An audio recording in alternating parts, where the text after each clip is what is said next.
you back to the second day of the International People's Democratic Uhuru Movement Convention, the 40th Annual Convention. This year's theme is on the screen. It says, "Cheers to dying colonialism. This time till it's won." Uhuru? All right. So we want to appreciate everybody for coming out to the convention, and we want to thank you for looking online and viewing us online. And if you are in the city of St. Louis, you can still come by. We'll be here at 5 o'clock today. We are located at 4101 West Florissant on the corner of West Florissant and Alice. And before we go further into our program, we're going to just recap briefly. Now, yesterday we had a dynamic political education. We kicked that convention off with some deep political conversation that we're going to continue today, and we can't be remiss for that. You cannot find this type of education and information anywhere except here on the ground, and it is rooted in African internationalism, the driving ideology of the Uhuru Movement. And it speaks to the question of the African working class.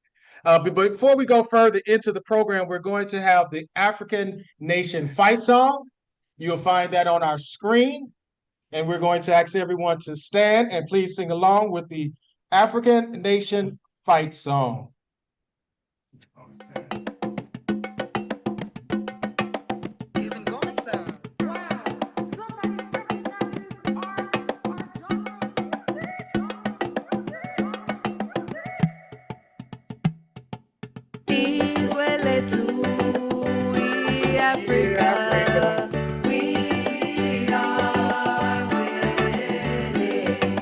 Shout Uhuru for our freedom. We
the way through which Chairman taught, I think it was Fofi, talked about the way through which Chairman had made her confident in doing political education and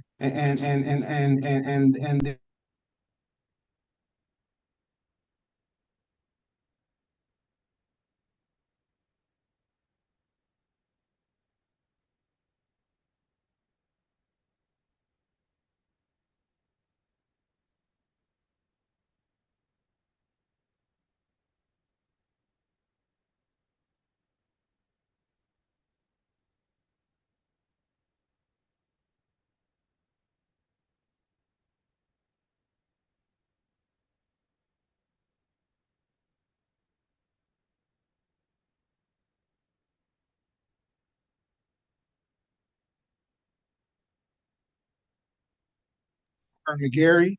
I want to salute, like I said, the valiant and really sort of warhorse of the work that we do here in the Midwest and elsewhere, Comrade Kabula Mutombo. Comrade Fofi. I mean, I want to salute Comrade Fofi because Comrade Fofi would offer herself of all sorts of stuff, and I'd be like, all right, that's cool, Fofi, and then I'd be like, I need to talk to her leadership because I know I'm disrupting all forms of democratic centralism. 4 feet offering herself up, so I need to say, okay, but 4 feet is a person who literally will offer herself up in all ways. It's really and this convention wouldn't be what it is organizationally, and even this InPDUM branch wouldn't be what it is, even though we know that she's housed in another org. But it's one Uhuru movement. Comrade Fofi, the work that you do. InPDUM President Westbrook here in St. Louis, extremely vital comrade. Like I said, Westbrook is St. Louis, and so much work that InPDUM President Westbrook has brought to this. So salute you, Comrade Westbrook. Comrade Emmanuel Maku, new to the InPDUM work, but not new to organizing. A person who came straight into InPDUM. And I mean, even before I met him in person, actually, I think I had met him in person at the Black People's March in 2022. But then came straight to InPDUM and hit the ground running. And his participation and leadership has been extremely vital in making this a successful convention. So salute to you, comrade. And of course, I'm remiss to Comrade Bakri. Comrade Bakri, one of the first people said, I'll be there in St. Louis, attending the convention. So salute to Comrade Bakri, even though he's stoic right now. And of course, Chairman Omali Yeshitela. Let me the political direction of Chairman Omali Yeshitela, says, comrade, don't hesitate to give me a call. You have any questions and things like that. And me with my historical brain, I'm always thinking about things from the past and bringing that stuff into, how we can make this a better convention. So I want to salute.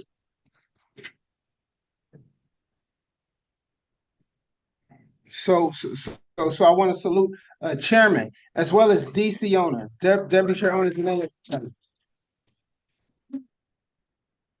Yeah. So Deputy Chair owner is the name. Yeshitela. Um,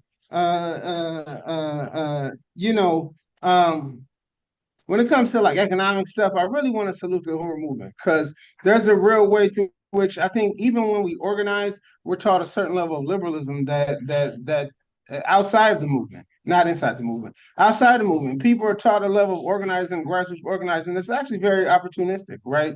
That doesn't open up the political space for economic development, for resource development, governed and led by the African working class. Instead, it keeps us beholden and attached to the handouts of the petty bourgeois and liberal organized industrial complex out there, funding things and things like that. And the thing about that is sort of that also makes their crisis our crisis when we follow something like that, right? But the leadership that I've learned in this movement around economic development, I wouldn't be able to have the confidence and the science of going out there and moving forward and with the focus on economic development without the leadership of DC ONA. So I really want to salute you, Deputy Chair. And this is my dude right here. This is my man. I thought it was Frederick Douglass at first. Because when I first met him, his hair wasn't that gray and he didn't have that beard. So, but it's not Frederick Douglass. It's Kumba. Kumba near Cheers. So when Chi so salute. See, I'm gonna mess with him and he gonna mess with me. But it's also a person that he know he can call me anytime and I call him anytime. So there's very few people I know probably read every other page of Chairman's work like I have, and that's Kumba. So I really salute you, Comrade Kumba. Like I said, the work. And so many other people that I have not named, Nkululeko, even people like Denzel, and some of the people who I might not name, like we always say, charge it to my head, but not to my heart. So I want to pull up the transition sheet to where we can go over just recap a little bit about the fundraising goal and really salute that success because we had came in with the weekend with the goal of raising $5,000,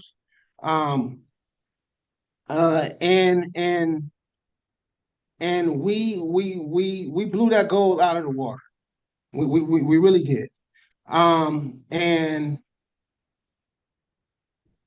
since we blew that goal out of the water, we came in today. We said, why not set a new goal, right?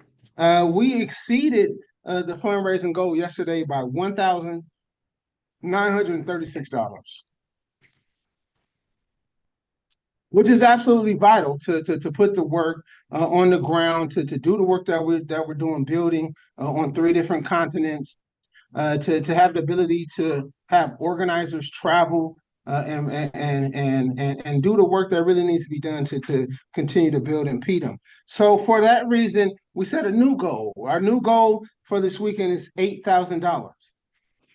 Uhuru. But we might have to raise the roof again because that we're only $1,064 away from meeting that new goal.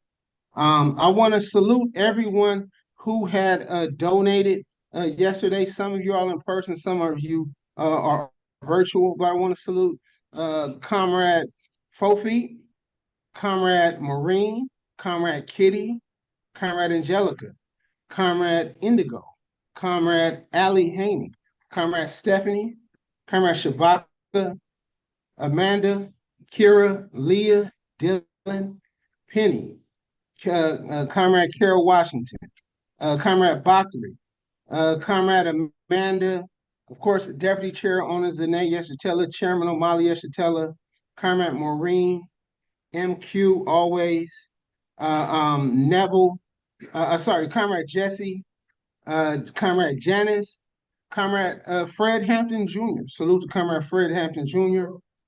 Comrade Ruby, who I find is the Tour de St. Louis reigning champion with her bicycle. All right, let's see. Passanella. No, I was like, dang, you trust these people out here to be on that bicycle? And then she said, oh, actually, St. Louis drivers is safer than Philly drivers. I said, oh, boy. I said, that's something else. That's something else right there. But I've been to Philly, so I know that's a true statement. Comrade Emil, really want to salute Comrade Emil. Uhuru, There's so many comrades here, Comrade James.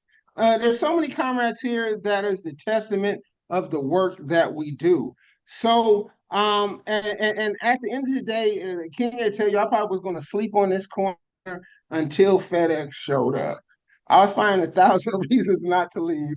And salute to this brother Everett, who said he went to the back of the place and made sure he found the box that he knew was supposed to be delivered to us. But you know what that's about? That's about the unity and the leadership. When we talk about the fact that sort of our numbers and our actual force isn't always impacted by our membership numbers or the people that come. The fact that this brother that works for FedEx understood the magnitude of the event that we have going on here, the Uhuru House and the Uhuru Movement, that he took it upon himself to not let whatever forces was trying to not let us get what we had to make sure that we got this. He said he made sure that he went back there and got that himself. He didn't even know where it was. They didn't have any concern about giving it to us or anything.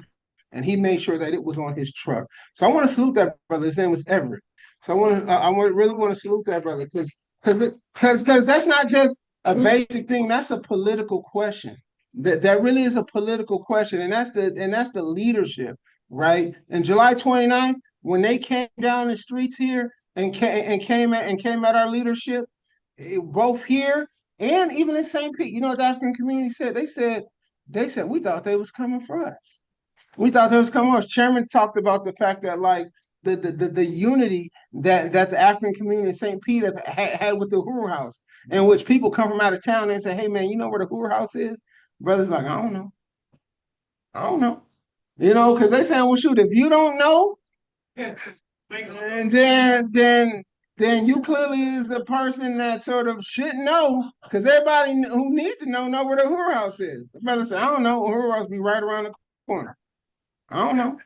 That's the unity that the people have with the Uhuru movement. That's what makes the Battle of St. Pete, 1996, so important. Because see, when we see the uprising, what is the spontaneous uprising of the people is always going to happen. You got to understand that.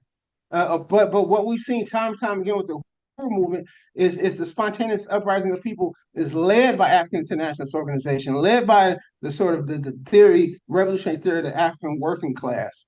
Right. That way, after the spontaneous uprising of the people, we're not struggling over the political question. It's us who takes lead of that moment. And we've seen that. We've seen that this spring. There was talks of organizing a Black community convention. We didn't get that, and we're gonna talk about that today. We're gonna talk about that today. But guess what? That tornado hit, and the people rose up. The people rose up. They rose up in a different way, but they rose up in spontaneous activity. And it's the leadership of the Uhuru movement that was able to give that and still give that a political force, a political direction. So much to the point that I saw that news broadcast with a news lady sitting up there trying to the mayor. What did she says, and begrudgingly, I want to acknowledge the community activists or community voices or something like that. How she called it and things like that. So just that I'm just saying that's what the leadership means. That's what it means to have unity with the people, and that's what we train our people to do. So I want to now hand out, call up Comrade Fofi, and we are going to acknowledge our Marcus Garvey members. Marcus Garvey members will be receiving T-shirts as well. But we have these commemorative mugs. Let me go in and grab one, show y'all how they look. It's happy they finally came in.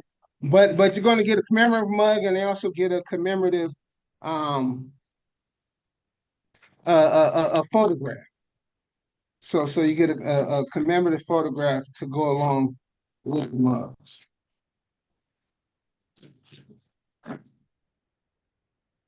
And if you fall down, someone say, that's what you could. So if we fall down and break, you get a free mug. Yeah, I said if I accidentally break this one.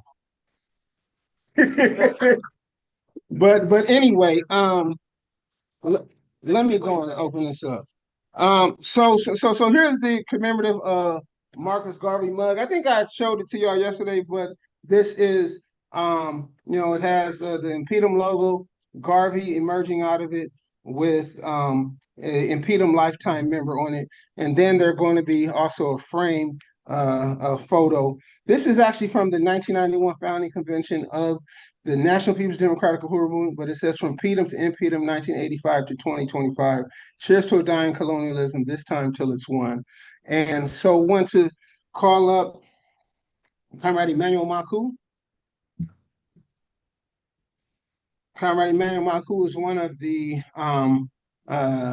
newest Marcus Garvey members of InPDUM, but he and he became a Marx Guard member within months of even weeks possibly of coming to InPDUM online studies. So I want to really salute the comrade. Comrade or Chairman Omali Yeshitela, we gave you yours yesterday. Let's also give Chairman his photo. His photo. It's literally his photo. It's literally his photo. So, and that's one of the ones that I know that I'm saying this. No, because I think Bakker had asked me about that one many years ago. He says, "What's the one with Chairman's like?" And that's from Chicago, 1991. And then give a photo to DC as well, please. Actually, no, give them two new mugs. Give no, because I got it's more mugs than we got people. It's more mugs than people. So yeah. Comrade Fofi, you're going to take some. So salute Comrade Fofi. Huh? Oh, Vanna Black, exactly. Dun, dun, dun, dun, dun, dun, dun, dun, dun. The will of Uhuru. All right, Comrade Penny Hess, come on up. Bro. And we're talking founding member of PDUM. We talking about Uhuru. Colonel Hess. Yes. Uhuru. We got Conrad Kabula. Are you able to come? This is the tech man. Uhuru.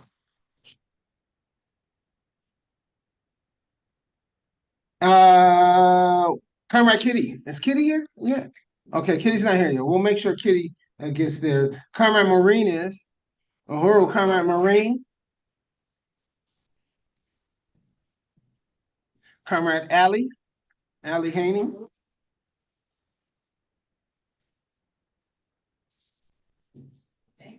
Comrade Jesse Todd, the people's politician, people's alderman. And he got in and got out. That's how you know he a smart one. He got in, got out. That one bank robber said, what's the bank robber said he robbed the bank because that's where the money is? Willie's son said, why are you rob banks? Because that's where the money is. But however you say, how come you got out of politicians is because that's where the scum is. Right. That's why you get out because that's where the nonsense and the scum is. So, comrade. But his we'll hear from him today. So there's also Comrade Chino. Chino's not here yet. So there were other comrades that are not here. Of course, they will receive their gifts when they arrive. But just want to really, like I said, take this time to salute you all today. I want to remind everybody online that or here in person that you can go to impedum.org/shop and get your commemorative T-shirts. So I know I took far longer than I was originally slated, but you can, if they can bring that slide back up, you can go to impedum.org slash shop and purchase your commemorative T-shirts. $20, $5 with shipping, so it's only $25, all sizes, which is actually a pretty good deal. So So yeah. Going. I've already seen the orders come through. But yeah, we'll check back in around our new update. Like I said, for everyone here, you have we can get you some more um, cards, envelopes with donation cards in it. We have the ability to take electronic payments as well. So thank you for everybody, and forward to the second day of this convention. Really looking forward to it.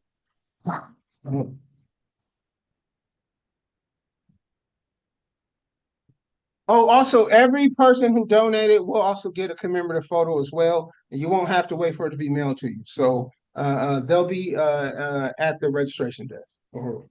Uhuru. Thank you, President. Fist up, Uhuru. Next up, we have a bit of culture, and we have our comrade Fofi, but I'll give you a little bio of her.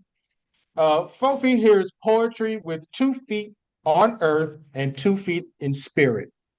She has been in the poetry game for more than 20 years now with spoken word. She's also a recording artist, author, a producer, director, and of course, a registered nurse. She also hosted her own radio show, internet show. It was called 4 Feet Deep. That was the radio show. Now she is working in the African Liberation Movement for all African people. She's a member of the African Socialist Party, and she is actually a former president of the local branch of the International People's Democratic Uhuru Movement, the second, I believe, if not the first. But and as she say, and we borrowed from her phrase in our theme, she's fond of saying, "We are doing the damn thing." Comrade Fofi.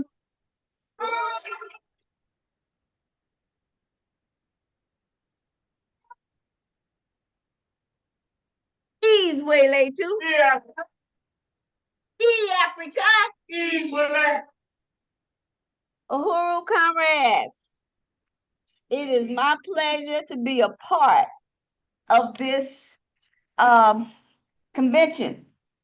And I thank you, Chairman, because it's possible because I met you. I listened. And at the age of 60, I'm still learning from 11 years ago. I was 60 when I started learning. Okay. Okay. Um, this year or this past year and this beginning of 2025, I wrote this poem in 03, but one of my sister comrades who also lost a parent, three mothers of the organization, three mothers of the comrades in the organization has transitioned. And it's made a change in each of our lives. Comrade Tasha said it's made her deal with no nonsense. It made her to the point. And she said the word she used was I can't think of it right now, but she said she's not having any of it, and it's BS.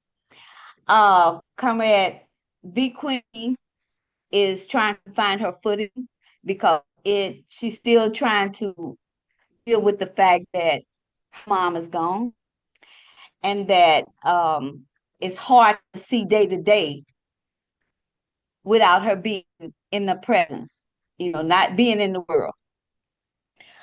Everyone has a change that they may not have realized or that they have taken for granted until that loss of that person is not there every day.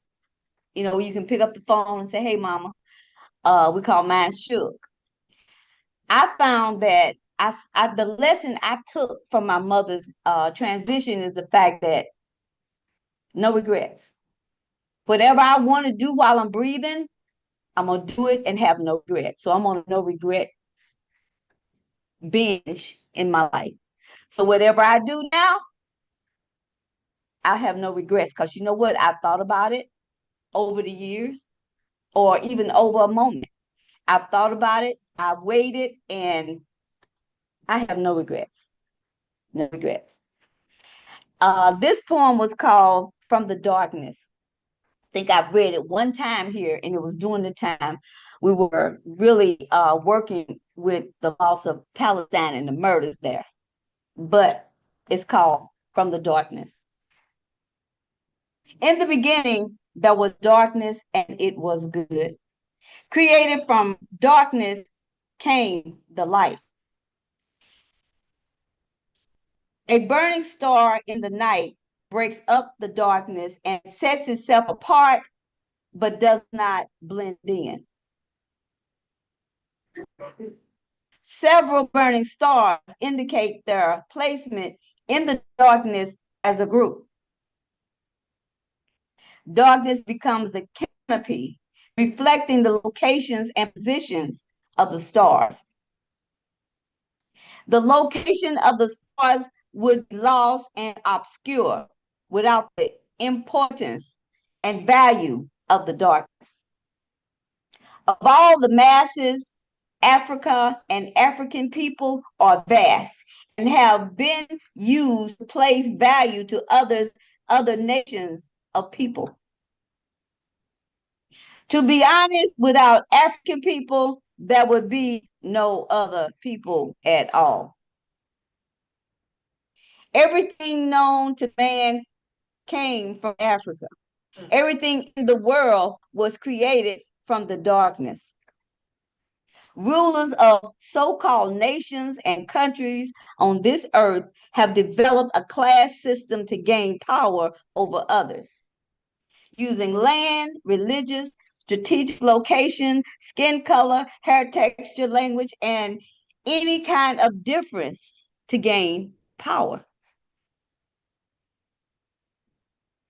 Power is a self-fluid emotion, self-fueled emotion realized in the heads of people by belittling and stepping on others in all actions.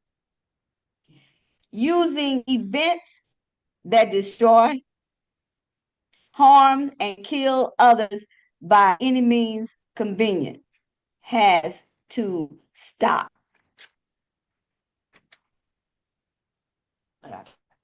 The world has fallen into chaos. Africa, the creator of life, is being challenged by its own creations. Africa has been brutally attacked and destroyed, causing irreparable damage to the entire ecosystem. What now, you ask? Well, guess what? Black is back. The mother of life is rising up, her people, making her mark to take back her stolen reparations. As the world turns in these days of our lives, only the black, only the bold and only the black, bold, young, and restless working class will achieve African liberation. As darkness rules the skies, we find stars are born, shines and burns into darkness from which it has come. Africa and African people will achieve liberation from the chokehold of destruction cast upon the land and people. What I'm saying is colonialism is dying and will fade into the abyss from which it has come. Revolution is the only solution to make things right in this world through African liberation. All colonial occupied lands, territories, and people will be free of its cancerous invaders. In the beginning, there was darkness and it was good. The road to socialism is painted black. This is from the mind of a Uhuru revolutionary poet. And guess what? We are winning. We are winning. Free, free Palestine. Free, free the world. Uhuru.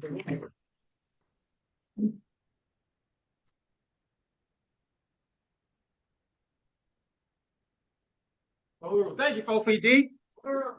She only 2 feet tall though, but that's cool. But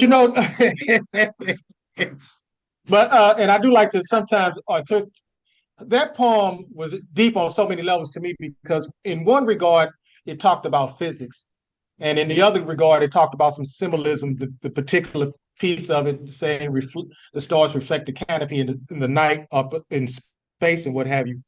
And if you follow science, you can understand that science, at least teaches you how things come to being out of a Big Bang of theory. So to me, it had different elements of science in it, and I appreciated that. So it made me think on different levels. So hopefully, it would do the same for everybody else. So next thing, we're going to move this program forward. We will be hearing a report from the International People's Democratic Uhuru Movement that is coming from the continent of Africa. And according to it, it should be a report from Director Tafari and Chair Morlai. If we have them online, hopefully they are, and we know that they have the serious colonial contradictions there.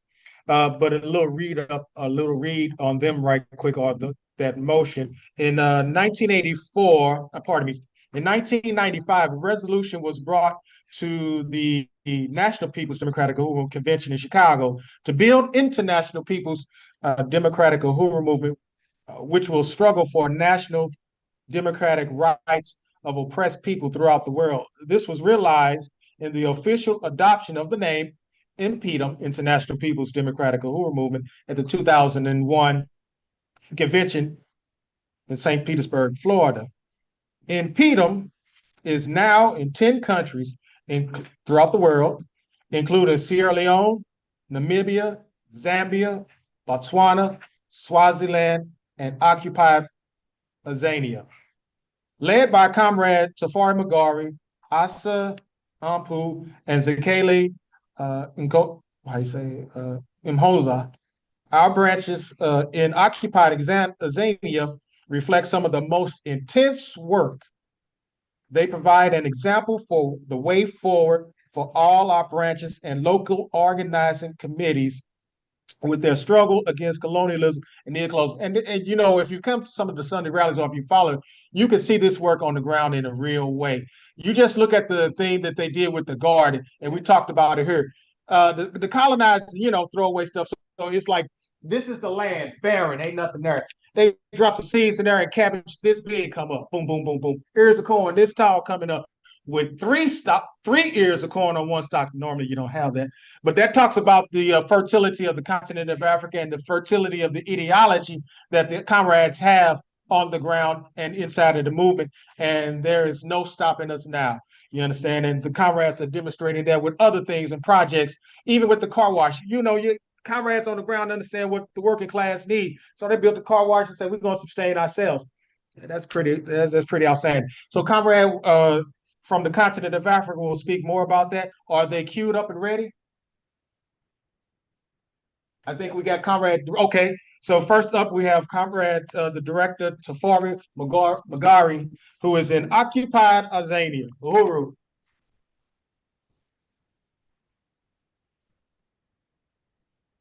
Uhuru, Uhuru. izwe lethu iAfrika, izwe lethu. Thank you very much, comrades. Um, yes, so I know it's quite early for everyone over there in St. Louis. This side it's almost 5 p.m., so I've been waiting almost the whole day for today because yesterday it was indeed exciting. It was just a great experience, learning from the chairman Omali Yeshitela, always taking notes and, just learning from the different panels, the RNDP panel, the Hands of Uhuru panel, and other presentations that we saw here, the culture, and, Comrade 4 Feet. Uh, I think Comrade Forfeit is around the same age group with my mother, but I sometimes forget because she looks so young and she sounds young and she does things that young vibrant people do like poetry and things like that. So I just want to appreciate your revolutionary spirit, Comrade Forfeit, and just making sure that the whole idea of age, is just it depends on maybe how we carry ourselves and things like that. A lot of people in the Uhuru movement, they just remain young for many, many years. If you look at our chairman as well, over 80, but then still strong. And we just hope that actually we plan and are working on taking care of ourselves to make sure that we are able to live as long as we are required in terms of making this African revolution happen. Uhuru, so thank you for this opportunity. Comrade President Matamela, I want to salute you, salute the entire leadership of the African People's Socialist Party, the Uhuru Movement, InPDUM, as well as of course, the African People's Solidarity Committee and the Uhuru Solidarity Movement, just all the revolutionaries here, including all those organizations that are here supporting the Uhuru Movement in terms of solidarity. And I also want to just a special salute to the comrades here on the Africa continent, especially Molai Conte, who is leading in West Africa to make sure that the organization is growing that side. So, next slide. Yeah, so this presentation mostly has our recent images. There's so much that could have been here in terms of pictures, just for you to see the entire, organization and what we've been doing over the years. But then I decided to just focus on the most recent stuff, especially preparing for this convention. So if you look at this image here, this is in Sierra Leone, Lungi, and these comrades are forming a committee with Chairman Molai Conte and Comrade Preacherman right there in Sierra Leone in Lungi. So the Uhuru movement has been in Sierra Leone for many years. So you can go online on YouTube and then you just look up UpDep in Sierra Leone and then or the APSP in Sierra Leone. You'll see some of the work we've been doing around 2007 and things like that. With projects around medical health care, like training nurses, and also agricultural projects like rainwater harvesting and things like that. So much was done in Sierra Leone, but then since Molai Conte came through as the leader of the organization there, we've seen consistency over the years, and we can say with confidence that we are in Sierra Leone, we are in West Africa permanently now. Uhuru. So next slide. So those are just more pictures from Lungi, Sierra Leone, and the same process. I think these are just different days. Same process of preparing for the pre-convention. So what we did is we held elections, branch elections, exercising some, type of democracy, so that people can be able to come through and say, yes, I'm prepared to lead within the branch. I'm prepared to play a role and things like that. So we're saying that it's open. Anyone who wants to be a leader in the African community and prepared to embody African internationalism and advance the strategy that has been laid out and work with dedication and discipline and to learn, just to learn how to serve the community. You can come through and participate. So it's open for everyone. Uhuru. So next slide. And then this is still in Sierra Leone, in Kono. So Comrade Fenty Toli, some of you are in the US are familiar with Fenty because he's been there. I've seen him on some pictures attending, I think, a cadre development school or something, some years back before some of us joined the Uhuru movement. So Comrade Fenty Toli leads the Kono branch and has recently organized the branch local executive committee. So those are the comrades that Comrade Fenty, yes, Fenty is going to be organizing with. So also Comrade Fenty works with us in terms of the APSP agitation and propaganda under the leadership, of course, of Comrade Director Akile Anai. So next slide. Yes, so before I speak about this slide, I want to just talk a little bit more about West Africa. That in West Africa, we should have had pictures here from uh, Liberia, because in Liberia they had similar meetings there and made resolutions in terms of who's going to be the leadership there. In some places, there was actual voting. We used a Google uh, um, form process for nominations and also for elections and things like that. But in some areas, if maybe there were few, they just met and then just agreed amongst themselves to say, okay, who's gonna take up what role and things like that. So that happened in Nigeria, in many places in Nigeria. Actually, I was impressed because I saw a lot of people in Nigeria coming through, and I've heard references to Nigeria.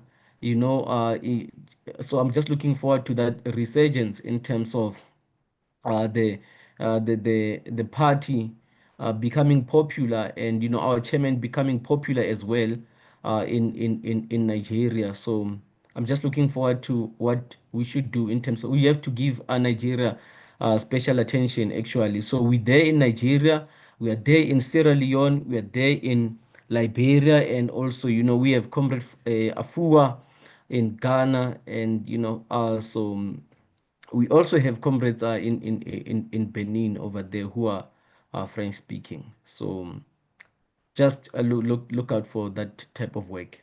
So in terms of this slide, this is the Southern Africa Pre-Convention Conference. So we met here. This was on the 13th of September, and just a week before this, the different branches actually met to elect the branch local executive committee, and you will see that in the slides that will follow. But this was an exciting, event.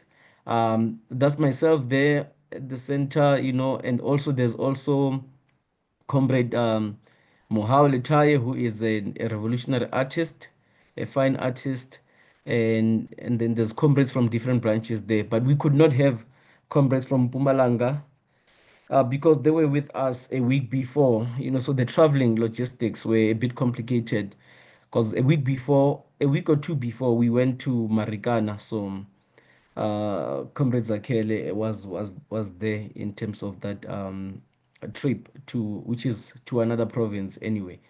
So at this event, we did a lot of political education.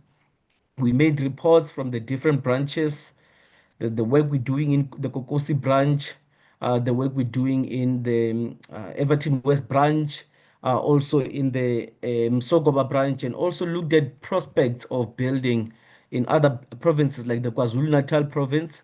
We have contacts there. We have contacts in Cape Town, in the Western Cape. So we have to advance and move on those contacts and see if we have to travel or anything like that to make sure that they are able to build those branches. So next slide. All right, so these are post-conference pictures. So we took some pictures there. There's more of them. I just could not find a space here. So that's myself with Asa and his little brother there on the left, and so those at the center is Sisters of the Movement, just participating in terms of the conference, and also more participants on the left. So some of these comrades have actually pledged to participate on some of the programs that were announced, to say that we are resolving from the different branches that we are going to do this program on maybe martial arts, qigong, or we need a podcast and things like that. So like the sister on the on our right at the center, that's Ukanyiswa Fuzani. And I know Chairman Fuzani, that's the Fuzani that's his niece at the center there, and she's a member of the movement. And I think the entire Fuzani family as members of the Uhuru Movement, because there's also a younger brother of Fuzani, who is who's a member of this organization. So that's what we encourage, comrades, that if you're a member of the Uhuru Movement of InPDUM, a member of the organization, you have to recruit everyone in your family. You know, the entire family, your wife, your husband, your children, your cousins, and everyone has to be members of this organization. We saw the example from our chairman. You know, a lot of his family members are members of this organization, and that's what it's supposed to be. So if you believe in this thing, then of course you would have the desire to see the people that you love being a part of this whole process. So next slide. Yes, so that is my beloved branch. So the Kokosi branch local executive committee, newly elected. I really enjoyed this process. I felt it was extremely authentic, and the people saw themselves participating in the whole process, from nominations to the elections, and just the positive attitude towards this whole process, and even coming through to announce this local executive committee, taking a picture, all those comrades making pledges in terms of their commitment. There's videos to this. I should have actually made sure that the videos are able to play here. Just comrades speaking in terms of their excitement to be part of this committee and what they are going to contribute. So the Gokosi branch has also established a car wash service as an economic development program for young people in the community to participate in, because the level of youth unemployment in South Africa is extreme.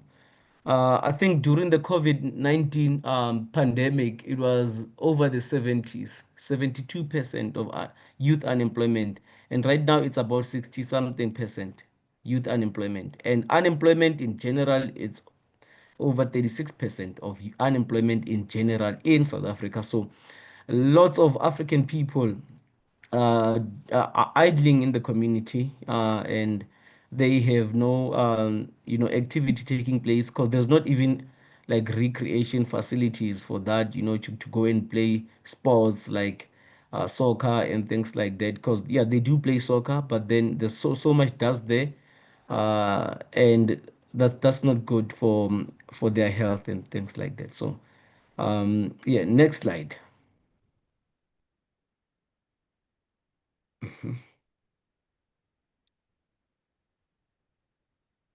All right, so that's the Kokosi branch, still my branch.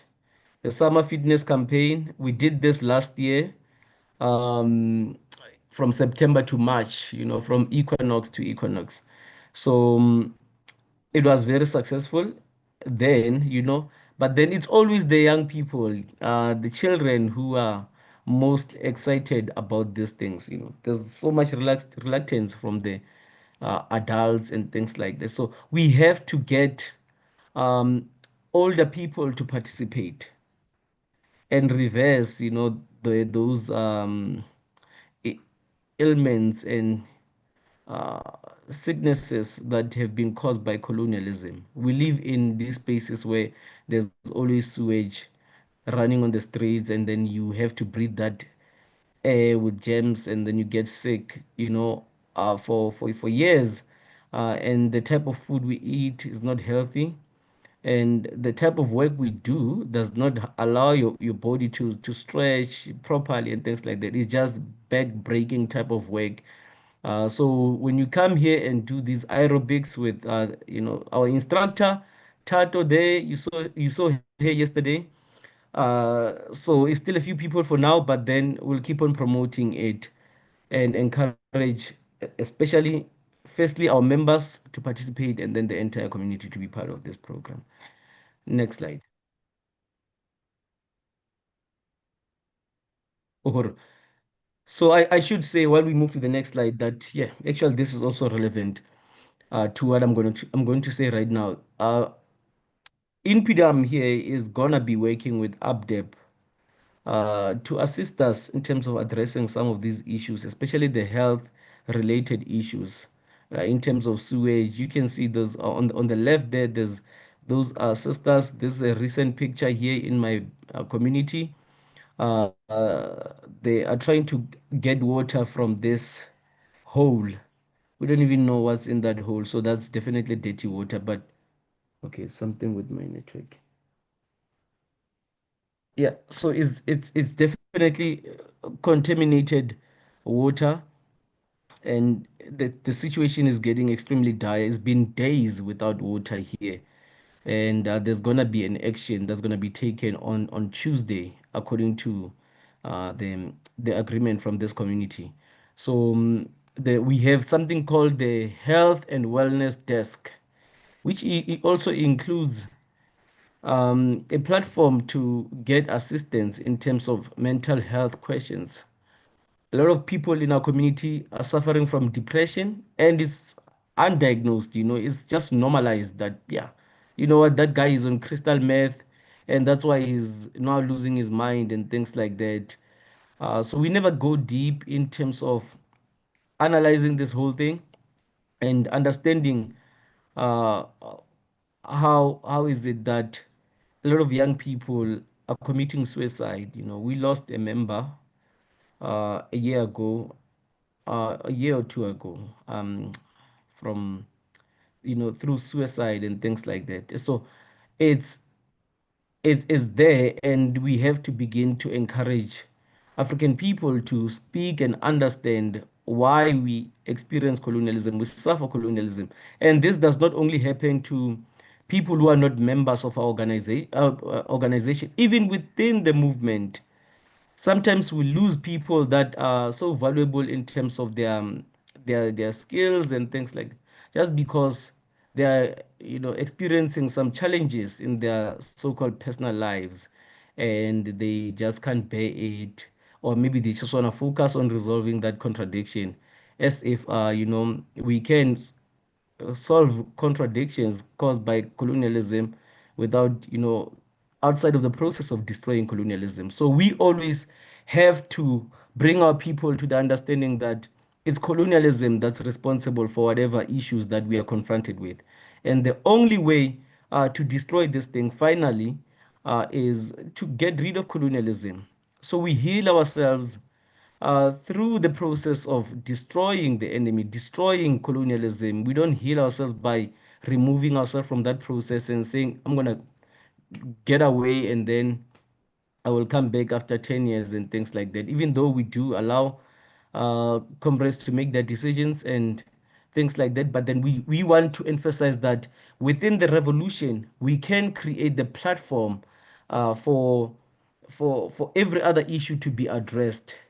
So it's not just about the gun, picking up the gun and going out there to fight. So this, when we clean the streets like you are seeing there, those comrades Guilty and Shazy and some of our comrades cleaning the waste next to a school.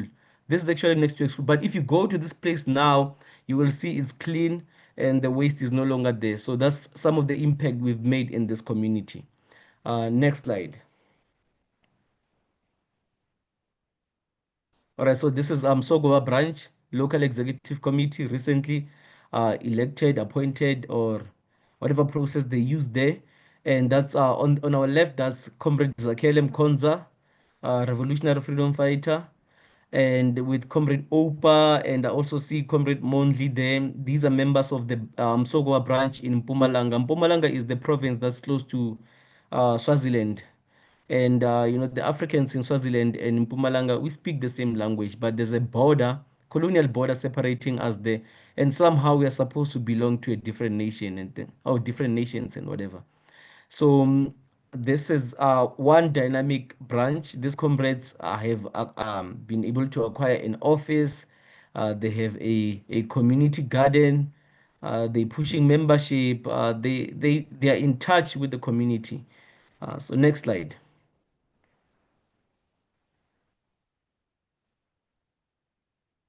Yes, that's what I was talking about in terms of the agricultural project. So under the dynamic leadership of Zakele Mkonza, the Msogwa Mpumalanga branch has refused to die and actually blossomed in its resistance. Actually, right now, Zakele is working in a different area, like his colonial job is is deployed somewhere else close to the Swaziland border, but then this branch continues to operate because of the work that he has done there by building organizations. So if you do something by yourself, and then when you leave, it's gone, it dies with you. But then if it's organization, then you know that you are like Sankara said, you kill Sankara today, tomorrow there'll be 20 Sankaras born. So it doesn't matter what colonialism tries to do. At the end of the day, if we have the Uhuru movement, we know that wherever we go, whatever happens, this organization will ensure that the revolution remains in safe hands. The cabbages comrades produced, sold, and fed the community while raising resources for the branch. So it's also an economic development initiative, but also addressing the issues of food security and things like that. And if you look at what Zakele is doing there, that's a market. It's already there. There's someone who's selling vegetables, but then he just took the wheelbarrow and then asked for some space there, so he's selling alongside what the community has already established. So we don't have to start from scratch in terms of anything. The thing that we're going to bring the most is the ideology, the African internationalism, but the people are already in some type of motion, and then we take it to another level. So the RBG, the red, black, and green flag, it's always supposed to be there. As you can see from my background there, always have the red, black, and green in my house. And so then he is also, he has the Burning Spear newspaper. He has contact sheets. So even when we are selling the cabbages, we want to take contacts. We don't just say, here's a cabbage, go and eat. We say, this is cabbage, but it has black power in it. And what is black power? We explain it, and then we want volunteers. We want you to be part of this process. Next slide.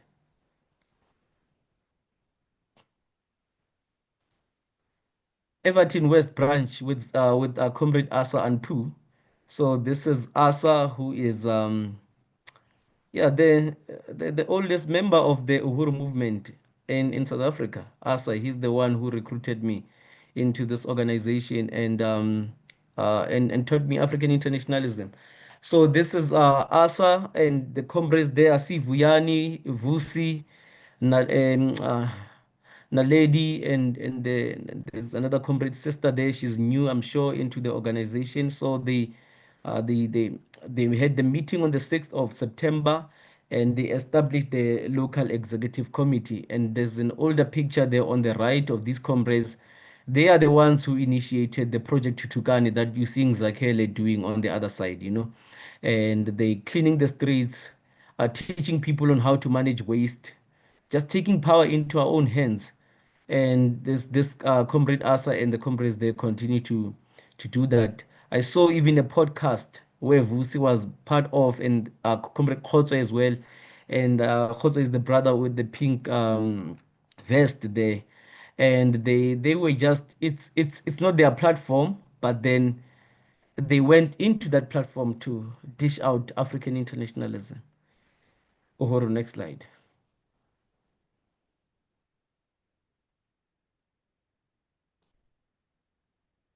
All right, yes. So the Uhuru movement goes to Marikana. And this is us there in Marikana, in 2012, 13 years ago. And I can't believe it's 13 years right now, because we've been planning to go to Marikana ever since 2015. But we've only been able to successfully go to Marikana now. And there's an organization called AMCU, which is the union that gained traction from that whole Marikana massacre. So in 2012, the South African Police Service, or they call it service, but it's the police force, was instructed by Sir Cyril Ramaphosa, who is the current president now, to deal, to use concomitant action. That's the word that he used against the mine workers who were protesting just for a raise. They wanted 12.5 thousand uh, rands, not even dollars, uh, as a minimum wage for mine workers, which is nothing. They take billions every year. And then they gunned them down. 34 mine workers were killed by the police, and nothing has happened to date. And we went to that community. There is just this is exactly where everything happened, where we were at here. And there is a shanty town next to the mines, and the people there, they work at the mines. It's just horrible conditions, and the mine has not done anything to help the people. And we went there and talked to the people. Almost everyone was drunk. And we took contacts, and we're going to be going back to Marikana to establish a branch, because wherever we go, we want to make sure that there's a branch that's left there. Next slide.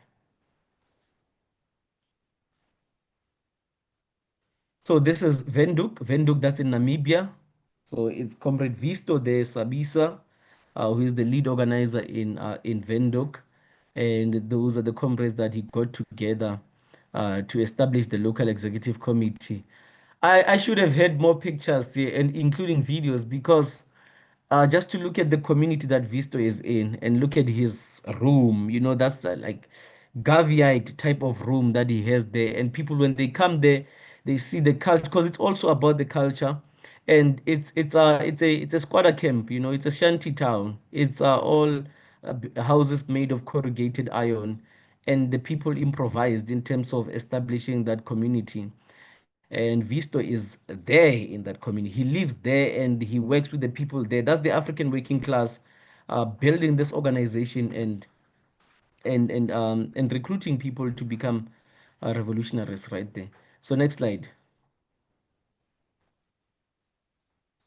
That's Visto with the children's program that he's initiating. Yeah, so there's a picture of this community that I'm referring to here. So this is just outside of Visto's house in Windhoek, Namibia. Next slide. And I'm sure, uh, can you just go back a little bit, comrade? Just, if you look at this picture, you can see some of your children there, your grandchildren. It's African people, a sense of sameness. You can't really tell if you take these kids and then put them there in St. Louis, and they're just African children. So it's just one people, one Africa, one nation. So if I look at this picture, I couldn't tell this is Windhoek. I would like this is Kokosi, Forgeville, So it's one and the same thing. It's colonialism everywhere. It's the African nation wherever we are. So when they tell us that we are different things and whatever, it just doesn't make sense. It makes no sense whatsoever. Next slide. So some of our resolutions. So these are just resolutions based on InPDUM. But then the different branches have branch resolutions that in terms of what they want to initiate. But what we want to do overall in terms of the Africa continent is to register in PDAM in Sierra Leone and South Africa. And if we build more branches, the reason we're saying Sierra Leone in South Africa is because in Sierra Leone we have 3 branches. In South Africa, there's 3 branches. So we can be able to register and have a national executive committee. But then in most places it's just one branch, and so forth. So we want to prioritize registering in Sierra Leone and registering in South Africa. Why is this important? Just for us to be able to function, because there's a lot of restrictions when you're not registered. You cannot hold certain demonstrations sometimes, or you cannot even run for local elections, which is something that we want to do, run for local elections and get a ward, or if it's possible, get a whole municipality and things. And then once we have some type of control in the community, we can demonstrate to the people what Black Power looks like. And advance the InPDUM membership drive initiated by Comrade President Matsamela Odam. I don't think we've done this enough. We have to build this um, campaign of the membership drive and have membership targets, weekly targets or monthly targets or whatever, and get lots and lots of members to join the InPDUM. InPDUM has to be an organization that is thousands of members. Yes, okay, the APSP may not have those numbers, but InPDUM, there's no excuse why we don't have thousands of members for InPDUM. And if you look at us internationally, we should be having millions of members. There's lots of African people out there, more than 2 billion African people. So why can't we have millions of members in InPDUM? If the Chinese Communist Party has millions of members, so can we. And then build branches by initiating one outreaches. So every branch must have weekly outreaches, weekly rallies, and community socio-economic programs. So there has to be a program there, whether it's an agricultural project, some type of economic development project, or maybe you have some small business that you're running there as a branch. They just, or a cleaning campaign or program, whatever it is, there has to be something that if you go out there and say you're looking for recruits, then the people will ask you, recruits, what are you recruiting me into? Or volunteers, what am I volunteering to? Just to be a member and say that I'm a member, what is it that I can participate into? So those programs, they help us to uh, bring people into political life, which is practical. Build Project Tukani in South Africa, very important, but it can only be done if we have registered in PDAM. So that's the Africa report, and just want to encourage everyone to go to our Facebook pages, which is the International People's Democratic Uhuru Movement, and then also go to the African People's Socialist Party dash Africa region, and then you will see the work moving forward. Uhuru.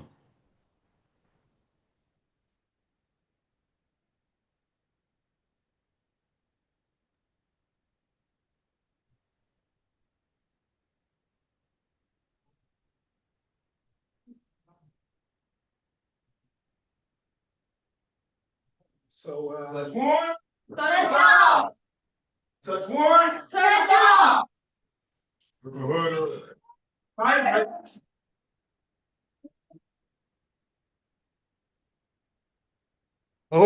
Now, wasn't that a powerful presentation? Get up again for Africa. What we're doing, that's the motherland, and that's where it's going to happen. So we're going to have 10 minutes for discussion.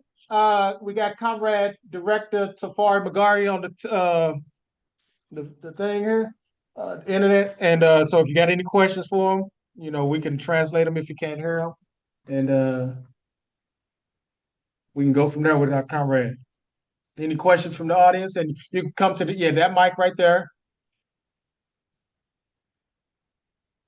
And there may be some questions online. If you type them in your chat or Q&A, we can also look at that to see. Go ahead. Uhuru Comrade Tafari. This is 4P. Okay, you can hear me? Comrade Tafari, can you hear me? Okay. I appreciate the compliment, but I just want to let you know, Black don't cry.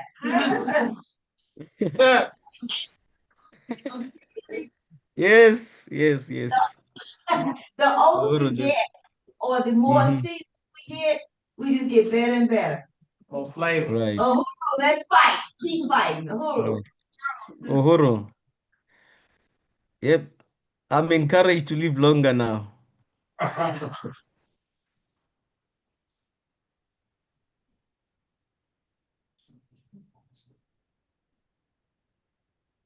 Any more questions? Any other questions? Questions and answers? Comrade, we had dedicated at least 10 minutes to this. Is there anything else that you might want to just interject, Director, about some of the work that's going on the ground there? Yes, Comrade Chairman. Uhuru, yes, comrades. Okay. Something happened. I can't see you, comrades, but I can hear. Okay, and while you're doing it, just so you know, FYI, Chairman came to the podium, so he may have something to say. So there you go. Uhuru Africa. Uhuru, comrades, okay, Uhuru. I want to really express appreciation for that report, because what you've just done is lay out more or less the direction that I'm pushing the entire movement party to go in everywhere. It's something that I've been promoting for a while, and I'm really happy to see how it's been taken on there. Because the thing is, especially during this period that we live in, which is a very treacherous period that we're experiencing as African people globally. That clearly we cannot rely, and the people have been able to, I think, conclude with us that we cannot rely on the colonial or neo-colonial governments to serve us. It has been responsible for, in the United States, what they characterize as escalating political violence, or where people are killing people with whom they disagree. It's deeper than that. It's the system appears broken to a lot of people. They don't divorce anymore because the court system is broken. They get an axe and kill a partner, or it just doesn't work. And what has to occur, what we are driving for, what's been promoted, is turning every African community globally into centers of anti-colonial resistance. We have to assume responsibility for governing ourselves. You can't wait until after the revolution. Part of the process of making the revolution is the work that's happening there. It's the work that we see with Black Power Blueprint. It's the work of developing cadre. And I just want to remind everybody that InPDUM is an instrument that was created by the African People's Socialist Party. And it was created to solve the problem of the revolution. And it has required certain kind of organizational principles, with the primary main principle being democratic centralism, democracy under centralized leadership, which is something that some people have problems with, the concept of centralized leadership. We come to these meetings and others, we make decisions collectively, but the leadership is centralized to make sure that we get the outcome that we're looking for. Also, the question of cadre is what I'm looking at. Because the thing is that we don't just have individuals who are in the organization, we have cadre. Cadre is the thing that you alluded to when you said that the party may be small, but InPDUM, the mass organization that we created, can be massive, must be massive. But you can only do that if you have cadre. Cadre has the ability to organize mass organization, to organize these kinds of projects that we're looking at here, to organize the ability pulling people into our processes. That's a fundamentally important thing. So I wanted to just say that. And it's not the easiest thing in the world to do, especially because Africans are resentful in many ways of a certain kind of leadership, because the leadership has always been oppressive. Only leadership we've known is somebody's kicking us in the teeth. We easily become resentful. And it's interesting because our resentment often only reflects itself when we're dealing with each other. When we're dealing with a colonizer, sometimes we swallow it up and keep moving forward. It's with each other where the resentment gets deep and subjective and personal and what have you. That's the kind of thing we are building out of. That's what this meeting is about.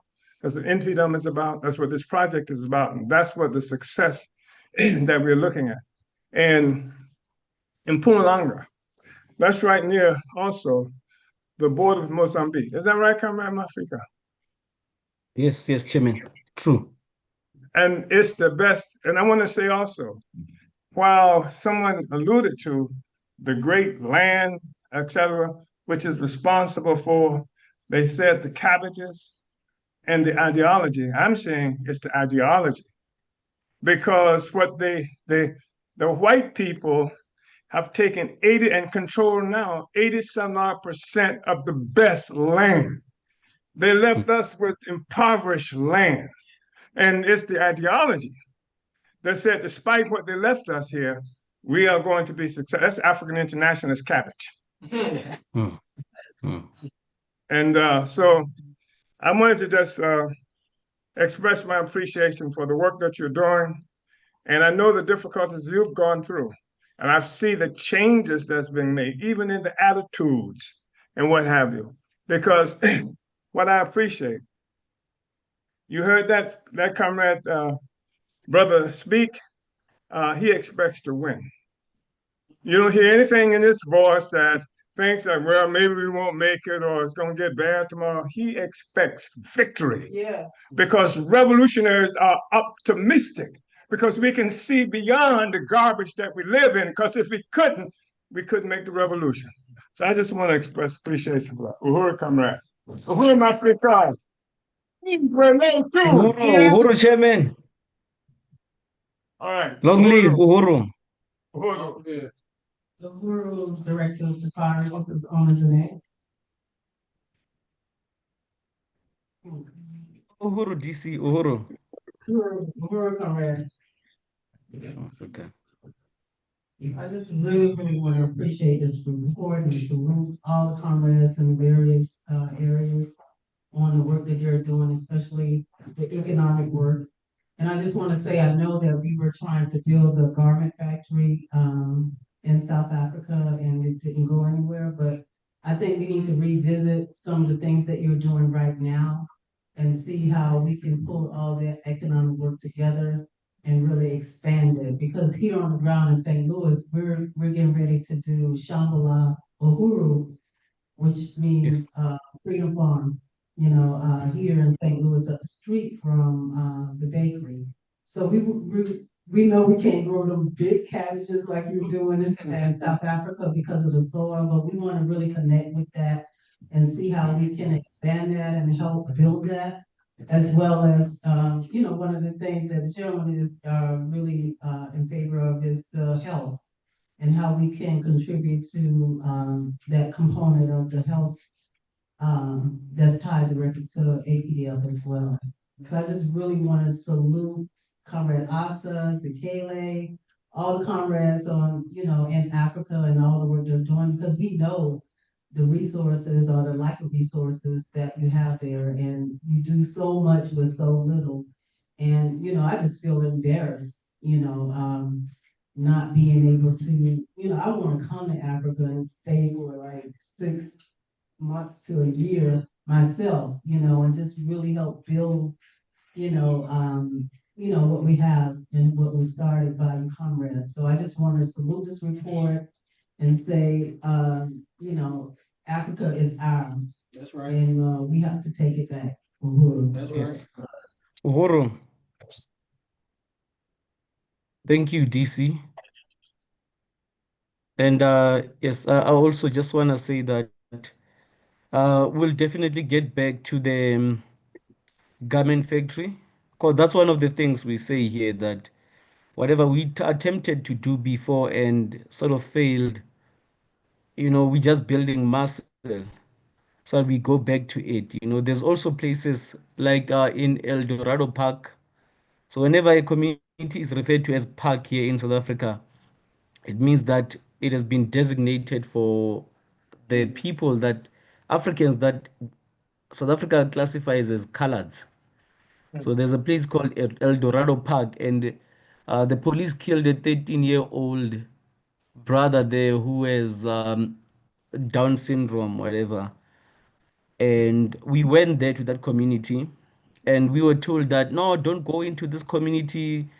It's not safe and whatever. We went in there, and we like the people welcomed us, and when we went there, we said black, African, whatever. Nobody said, why are you calling us black? We colors and whatever.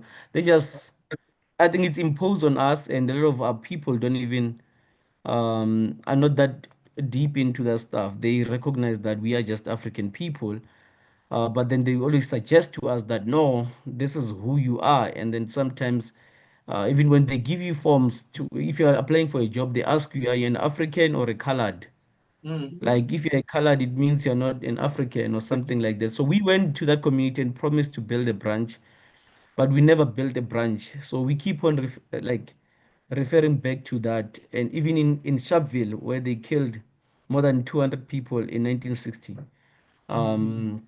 we always go there every year, and we still have to build a branch there. So we're gonna go back to that, and even with the garment factory. And now Otato, she's gonna be taking on the economic development work. And I believe in her that she'll be able to definitely Soka, lead. and She's gonna be also the owner Zine Yeshitela here in South Africa. right on. And Conrad too, you know, we just started the construction of the Black Power store. That's not too far from here, and everything that's gonna be in that store is gonna be Black. And we need those, you know, we need the African fabric, we need all the, you know, things that are African that's gonna be in Mm. that store that, you know, that we talked about, the whole import export thing that we want to, you know, develop as well. So let's do it. I'm ready. Uhuru. Uhuru. Thank you, DC. Just one more thing that I would like to say, comrades, that we this might be a bit difficult, but I'm sure with the comrades we can work on it. Just building offices, you know. Uh, we talked about this with comrade Emmanuel Maku, that you know the building of offices. We acquired an office space in Pumalanga and also in Sierra Leone, but I think we're definitely gonna have to do more and make sure that you know the images of our movement, how are we doing all over the world, is there, and our leadership, and you know people know where to find us and things like that. So I know I didn't put that on the presentation, but it's always there. So you know, always going to go back to the political reports like DC Ona always encourages us to do, and make sure we get everything that needs to be done. Uhuru. Thank you.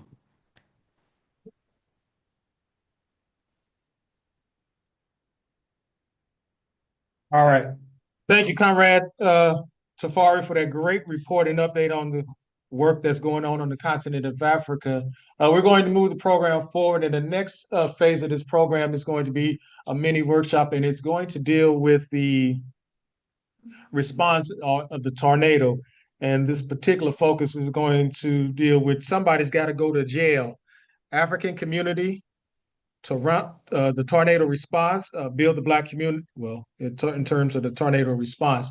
And we're going to have myself and Comrade, the local president of InPDUM, Comrade Westbrook. We're going to facilitate this part.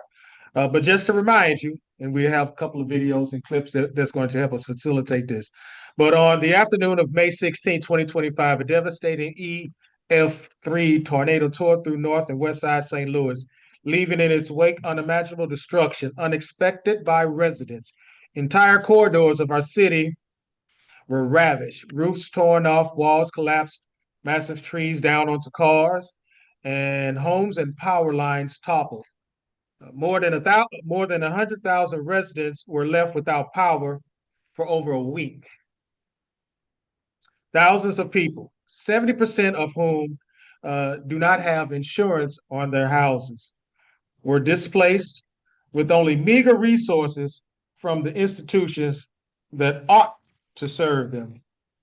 The people moved spontaneously in support of themselves, yet the Uhuru movement were trained the Uhuru movement was prepared with strategies and tactics to deploy in the community. And of course, we know that when this F3 or this tornado came through the community, one of the responses from the local officials was, of course, don't do anything, just basically don't self-deploy. But the people, you know, I think we said, Comrade Matamela mentioned how we spontaneously get up and do things. And so it wasn't in our nature just to sit down to let a tree stay sitting on your car, or let a tree stay on your roof or on your porch, or be just left in devastation without resolving the contradiction. Although there are some ideological struggles that we need to talk about that went along with that, but we know it's the people who came to rescue the people. It wasn't City Hall. City Hall didn't give a damn about you, and they still don't give a damn about you. Maybe the FCC might cut that. But anyway, we're going to go forward with this presentation. And Comrade Westbrook, if you want to, we'll go ahead and say something. But like I say, we will have some clips to show to help facilitate this, and we'll make sure we got those clips ready and prompt. Comrade Westbrook. Uhuru. Uhuru. Good morning, comrades. How we doing this morning? Yeah, I know. I feel tired too. But we're gonna try to give a little bit energy. That's fine. E Africa. Uhuru, Uhuru. Once again, as he stated, I'm Westbrook, St. Louis local president of InPDUM, and I want to salute and acknowledge my leadership, Omali Yeshitela. Come on, let's get a round of applause. I don't take that lightly. It's a big deal that he's in the room with us. So, Hubert, I appreciate your presence. I also want to take my hat off and salute our leadership, Deputy Chair Omali Yeshitela. Our fine president, international president, Dr. Odom, that did a great job these last 3 years, leading InPDUM. Yeah. So let's give a round of applause for him. And last but not least, our future St. Louis residents, our Midwest representative, Kumbula. So let's give a round of applause. So, our future residents, I'm trying to get them here. Yeah, we been stealing everybody. I had that talk with Bakari. We gonna get them back. You know what I'm saying? We successfully stole y'all from Florida. We trying to get everybody here. So yes, I'm speaking that thing. Yeah, our future residents of St. Louis, Uhuru. But as he stated, someone has to go to jail. Someone got to go to jail. We know who, and we gonna disclose who in this hot second. But right now, can we play that first video? Well, before that, Peter, we been in the trenches. We tired. We got new gray hairs. I think they showed my picture yesterday when I had all that beautiful black hair. May 16th, all of it turned gray. Don't believe that. But make a long story short, we grew new gray hairs. We've been out in the trenches. We lost sleep because we've been out in the community since May 16th. And that's more than your politicians could say, But in that process of us serving the community and raising hell by organizing, the first video, it's going to show your scary blankety blank mayor ran up out of the meeting and came down to address us. We know the power of the Uhuru Movement. We know that folks don't want this fight. They saw how we fight. They know we get down. They know we got comrades. So now we just have folks say, you know what? I'd rather be in bed with you than be against you. So now we got a lot of politicians. But this crying ass woman, she saw how we moved against Chachara Jones. She saw how we wouldn't accept anything from her. So matter of fact, she was here trying to get our votes and lie to our face. But when she heard we was raising hell, she exit out of a meeting with Emory just to get down to us. Let's show the power of Uhuru Movement. Uhuru. Are you going to turn on the power for the residents to get out? Please let me talk. If you're going to give us talking bites, I don't want to hear it. I'm not talking about talking bites. Okay. The moment I heard you guys were asking questions, I left the meeting, redirected over here to directly communicate with you about it. It's important. And I want you to know that I talked to some impacted residents this morning. It was a coincidence. I know it's a big issue. We have taken the steps to ask Airmen to disconnect those houses that are on the red list. We know this is heartbreaking and adding trauma to an already traumatic scenario here. We need the lights back on. I have a copy of the permit here. It says roof is on the house, and then after the roof is on the house, that's when you turned off the electric. I didn't. The government turned off the electric after a roof was on this person's house. We're here because we care about this issue, and we are. When is it going to be on? I don't know. People who did stabilize their building, like people who did get red tags, so they stabilized their building all because they put a roof on. Yes. When did the inspectors get to sit back out? You're right. You're right. So this is exactly what we've asked the building division to prioritize today, and we will have a process in the coming hours to make sure that people who are doing that structural work or need the reassessment have the path. It wasn't established. They were doing the structural work when the town I was put understand. on. I understand, and that's When why it was we're. put on the house, and why they put it on the house? I don't know that specific answer, but my point is that we are working to rectify it immediately. I know, but the thing is that Look, we are not perfect. I want to say this. I live in Mount Pleasant. Okay. And this thing didn't happen there. Correct. I mean, and I saw damaged houses. Yes. But this kind of contradiction is only in the most impoverished vulnerable neighborhood. In this way, in the same way.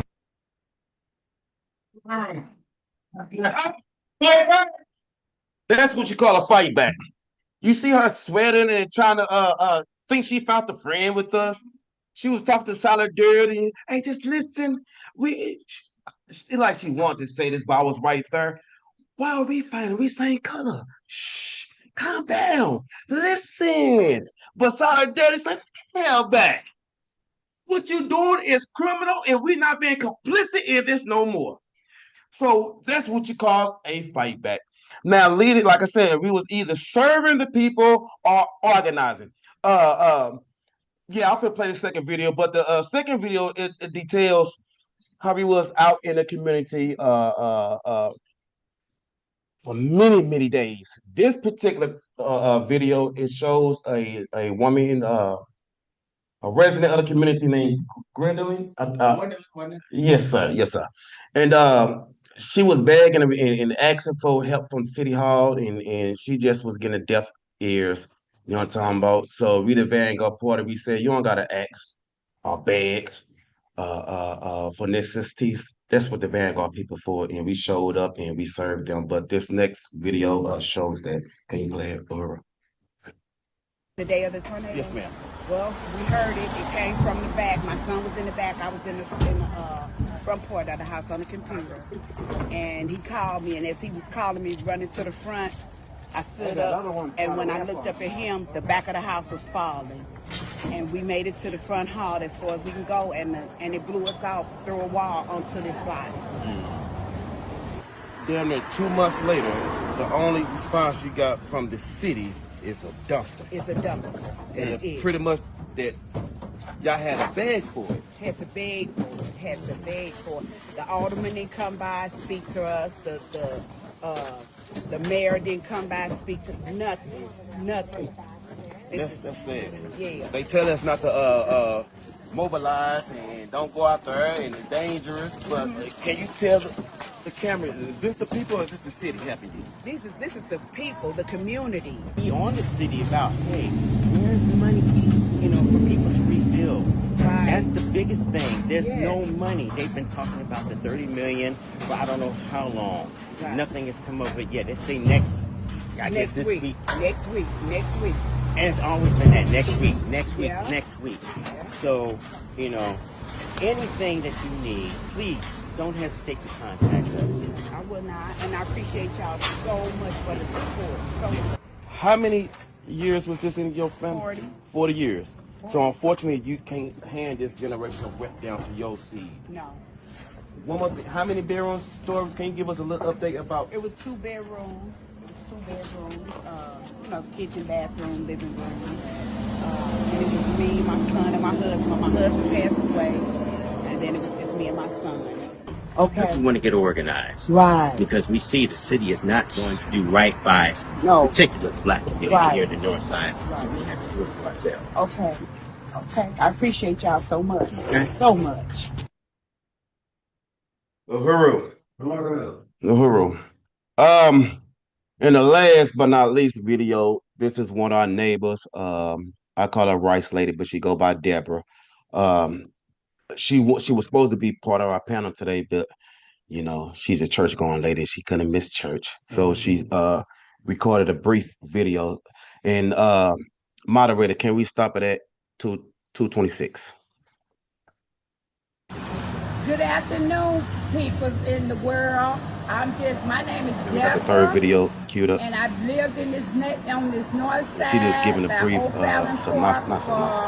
brief 50 years. history about this area and what happened. No one's coming over to help us. And if we They don't have that care video about the queued up, neighborhood. I They tell can you they move do, forward. but they don't. And what happened is with the Rams money, y'all said y'all gave that money out, but y'all gave it to the urban league. No, Why no, would no, y'all no, ma'am. give that money Can to we the start that? urban league? Can we start from zero? Yes, ma'am. Can you start it over and stop it at 226? Good afternoon, people in the world. My name is Deborah, and I've lived in on this north side by O'Fallon Park for over 50 years, and I have seen how it declined. No one's coming over to help us. They don't care about the neighborhood. They tell you they do, but they don't. And what happened is with the Rams money, y'all said y'all gave that money out, but y'all gave it to the urban league. Why would y'all give that money to the urban league when all these houses had notes on them and they need roofs on their house and it's getting ready to be winter time? It is so many people living. They have to live in this because that's all they got. And y'all didn't have the decency to give the money to the people or contractors. You could have gave contractors these jobs, roofing contractors these jobs to come over here and fix these houses up. We are in bad shape and we need that money now. We don't need Urban League to hold on to that money no longer. Winter is here, almost around the corner. What are we going to do? And I have watched this neighborhood just go all the way to the ground. When I was a little girl and grew up over here, you didn't have to go downtown 14th Street, nowhere like that. You had everything in your community. Now we want it back and we're fighting to get it back. And we want it back. And I need for y'all to hear me. Please hear me. I watched my mom live in this house at 2145 East Alice. She sat on her front. She was able to sit on her front. She had no problem. She had to go to the store. All she had to do was walk to the corner, and she had everything she needed right here at her.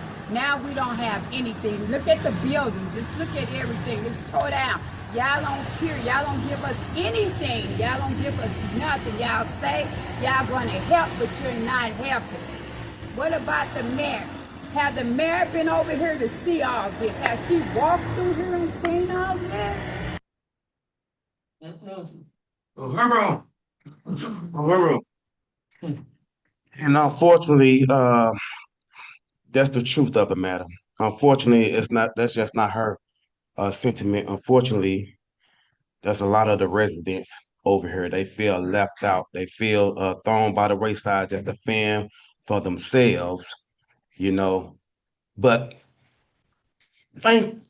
thankfully, we showed up the party and did something about this corridor. We did something about this neighborhood. A neighborhood that was, like I said, forgotten about, left to be deprived for all of its resources. The party came back and brought life, vibrant life back to this neighborhood. You know, not just the corridors, but and we all over now. But that's a different story. Uhuru?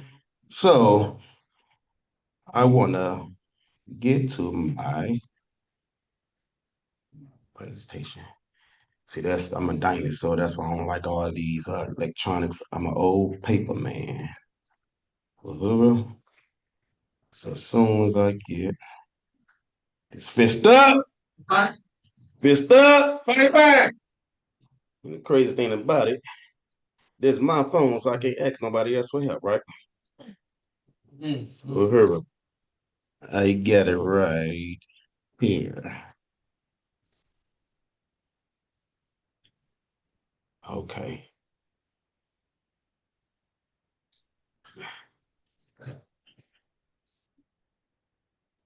Are y'all joined the conference so far, convention so far? Uhuru. Uhuru. So the devil is a lie, right? I had this thing queued up all morning, but as soon as I get in, you wanna disappear it on me.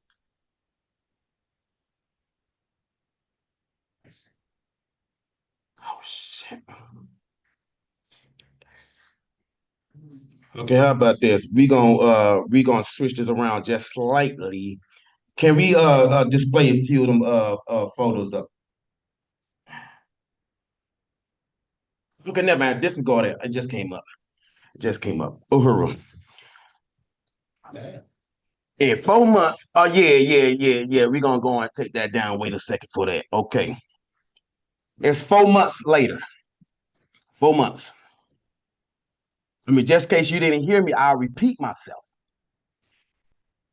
It's 4 months later, and Lion Spencer still haven't paid up. Accept the responsibilities for this devastation, or take a real leadership which she campaigned on. I'll tell you what she has done. She has shifted blame and responsibilities. She has done a lot of crying and lying, even campaigning for her next mayoral race. She started to go back to life as normal.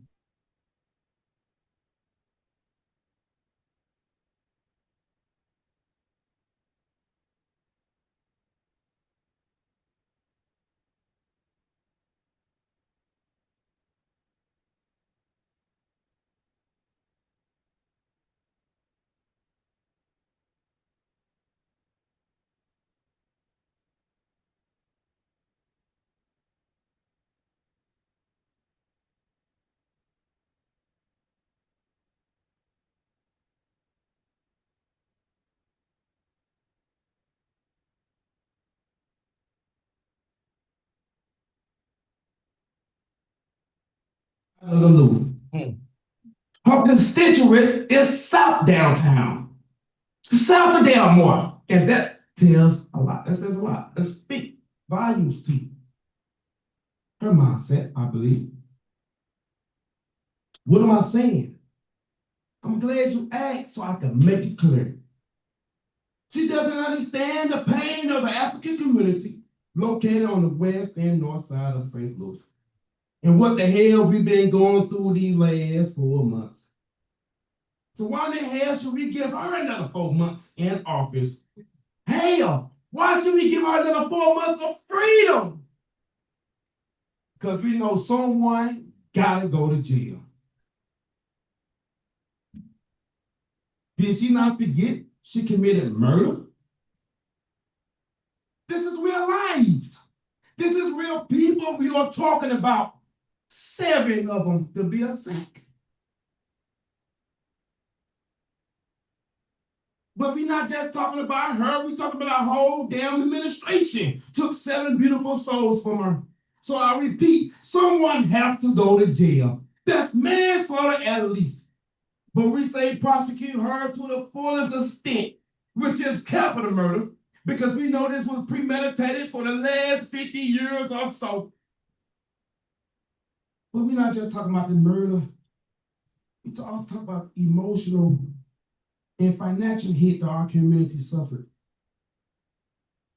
And I know we keep saying $1.6 billion, but we know that that figure is kind of off. That's what they assess. And a lot of times they lie. So I don't believe that figure. We know it's much higher than that because how they know how much I spent on my house and how much it's going to cost me to finish my house up. We know that 75% of folks do not have insurance. So how the hell they calculate what folks individually spent on their house? So we keep saying $1.6 billion damage, but let's know that is off. But for the sake of conversation, I'm going to repeat that number now. The $1.6 billion damage in our neighborhoods. But instead, them handing over the money and overturning the contradiction in our neighborhoods that they caused, here they go again, reaching and reaching and asking for more. Corporate Spencer has authorized the water department to shut off thousands of residents' waters, and at the same time going up on water rates and charging people for water and sewage that they're not using. They already started knocking down some 270 plus houses. As of October 14th, City Hall / LRA plan on obtaining thousands of houses if the sheriff don't sell them at auction.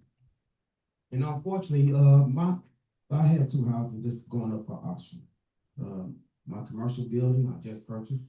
I don't know why I didn't look at the back taxes on that building. And unfortunately, the house I'm in. So I am accepting donation, but unfortunately, I'm not the only person that was affected by this administration. We are already in a devastation, but you taking this militant stance against the people and warring against the people. So we must fight back. Because when you touch one, touch all. You touch all. You touch all. But but like I said, they cutting off waters, raising rates, taking houses. But have they turned that $30 million that's not even enough. But what y'all agreed to, did they even turn that loose yet? No. But you taking this militant stance against community, and you think that's conducive to peace? No. No, it's not. I'll tell you what it is. That's exploitation. Exploiting the people in this land till it's depleted. Chairman was just speaking about that earlier. That's colonialism. That has colonialism hands written all over it, and they cannot hide. And they know they can't hide it. So I guess the alternative is to play this little blame game that they doing. And I guess you thinking that blaming Sarah Russell was gonna get the attention off her, but it's backfired. Sarah Russell, right? The person that played yeah. And the crazy thing about it, I had a conversation with her. I think, Alan, you probably heard a little bit of that conversation. What I do? Can you hear me? I just heard something. But anyway, make a long story short, she was it was at one of these town hall meetings. We had a conversation and she was expressing to me how at first she was being a good friend and she was taking one for the team and she was gonna take this hit on the chin for her friend. And she thought it was gonna blow over. And she's literally had a talk with Spencer that we cannot upset who got us in the office, which is the fire union. We cannot upset them because one of the things was you just got in. You don't want the blame to come on you, so let's blame the fire chief for not pushing us. But Karen Spencer told Sarah that well, it was the fire union who got us in, so we can't make an enemy out of them because we want the second term. We want successful second term, so we cannot upset the folks who vote us in. So come on, friend, you take one for the team.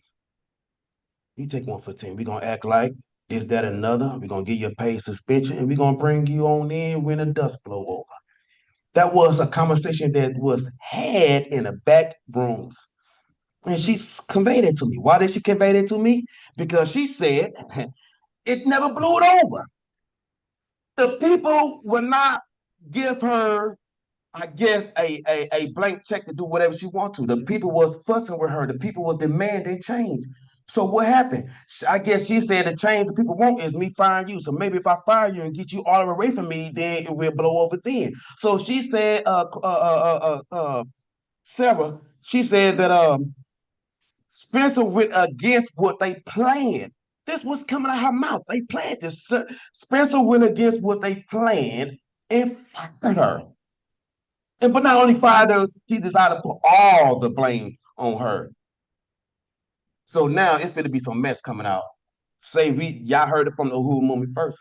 That now this Russell woman, she feels some type of way about it. She says she's gonna go out there and she's gonna tell the people the truth. Whoever have an ear to hear, she gonna tell the truth. I guess that's why she call herself telling me. But she said she fit get out. She fit get all of this out. She thinks she fit around get a successful re-election. Nah. But Russell, I'm glad you conveyed this to me, but you don't got a damn friend. All y'all should be in jail. You complicit too. The fact that you said y'all had a plan, let me know, you dirty. The whole damn administration gotta go. Conspiracy. And I ended with this. I will end it with this. The African response to this tornado was beautiful. It was awesome. Folks who know St. Louis know that most of us is out for self. Unfortunately, this colonial atmosphere that we've been in for a long time, it deprived you for any type of wealth, any type of anything, but wealth in particular. So the first time somebody get wealth, they covet it and they turn it back because they think that's all they got. Exploitation, colonialism got our brain messed up. Yeah, No, don't count your man out because you just not getting it. But that being said, the African community did not show that selflessness. They opened up their houses. They opened up their refrigerator. They opened up their closets and gave their last. They opened up their pocketbook and gave money. We showed love. But guess who was leading this process? The party. But the African community showed up and showed out for the victims of the tornado. This mayor told us not to self-mobilize, but our chairman told us to organize. And that's exactly what we did. Not only did we serve the community, but we organized the community too. Ever since May 16, we have been out there on the front lines. It was InPDUM that led this donation drive. It was days that we lost sleep because our bills was getting rained upon, but we wasn't murmuring and complaining about it. We simply went out in the community and helped the very same folks that we was in a boat with. That's selfless. You know what I'm saying, my thing. That's community building. Community building. We was there. We wasn't complaining. We was there. We set up and led donations and food giveaways right here in the Aquaba Hall. We set up right in front of the Aquaba Hall. We set up in the garden too with giveaways. We even made some potential enemies with the market because we destroyed a couple of the nice little flowers and stuff. But we apologize and send us the bill. But we was everywhere. But not just here though. Not just here. We set up in the heart of the disaster off Natural Bridge in Newstead, where St. Louisans was looking for answers and help. We drove through the devastated areas and dropped off materials to people who the city refused to help. One of the videos showed one of the victims. Like I stated earlier, we wasn't just serving the people, we was organizing as well. If we wasn't out serving the people in the neighborhood every day, we was down at City Hall or at Town Hall's meeting, not seeking and searching for answers or looking for handouts, but demanding results. We demanded them to release the dollars back to the African community on the north and west side of St. Louis. Turn it loose. Turn it loose to the people in real need. Y'all stole it from us, and we want it back. We need it back. We demand it back so we can start the process of rebuilding. Someone have to go to jail. Uhuru? Uhuru. Crocodile tears. Can we show some of those pictures in the background, please? This right here. We know on the left we see the Harlem Tap Room. That's one of our long-standing spots in our community for many generations. Yeah. And as you see, it was 2 stories. And as you see, what's left for the second story. There was once left of a house. And we ain't talking about vacant houses. It's a lot of pictures out there. I try to get some pictures, but let's finish going through these pictures right quick. That's the bid. These living or as you see, folks, stuff is still in their house. And this our community. And this not no ravaged community. Look at the 3-story brick house next door with the nice roof. Now look at the devastation that was committed. We could go on to the next pictures. Jeez. folks trying to clean up their lives. Someone has to pay. Someone has to go to jail. Come on, let's go ahead. We out of time, so let's go ahead and go through finish going through these pictures right quick. Okay, let's stop right here for a second. This is the church that one of the victims that we have on the wall perished in, and where we see we was here, we are here, you know what I'm saying? That's where the roof caved in and killed one of the individuals, unfortunately. But this is the church. We can move on, and we have a lot of nice little architect that was destroyed, but we can move on. That might have been the last.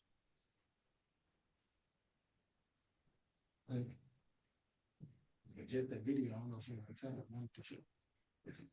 Okay. Uhuru.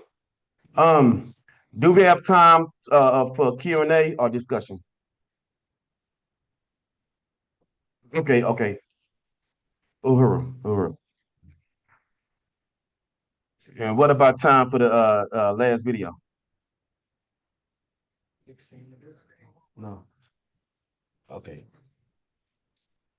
Uhuru. Well, I appreciate your time. I appreciate your patience. Yes. Show a couple minutes. Uhuru, we're gonna show a couple minutes of this video, and our comrade gonna speak about what we're about to see. So just in terms of shortness of time, cue up this video. Now, the important thing about this video is this is probably something that you didn't see in the news, and there was a lot of neglect of coverage nationally, but this Black-owned newspaper came to St. Louis, and they did some pretty outstanding stuff. So let's watch about 8 or 9 minutes of this, Uhuru. At 2:41 p.m., a funnel cloud touches down near South Hanley and Richmond Heights, and the tornado begins its trek. By 2:43 p.m., the twister has grown to nearly a mile wide. Businesses near North Kings Highway Boulevard and Del Mar taking a direct hit. Dozens more injured after a tornado swept through St. Louis. Rescue crews trying to save a man trapped in the basement. The city admits the sirens did not sound. About 5,000 properties were hit by the storm. A little girl tell her mom, "Mom, I want to go home." And the mom responded, "We don't have a home."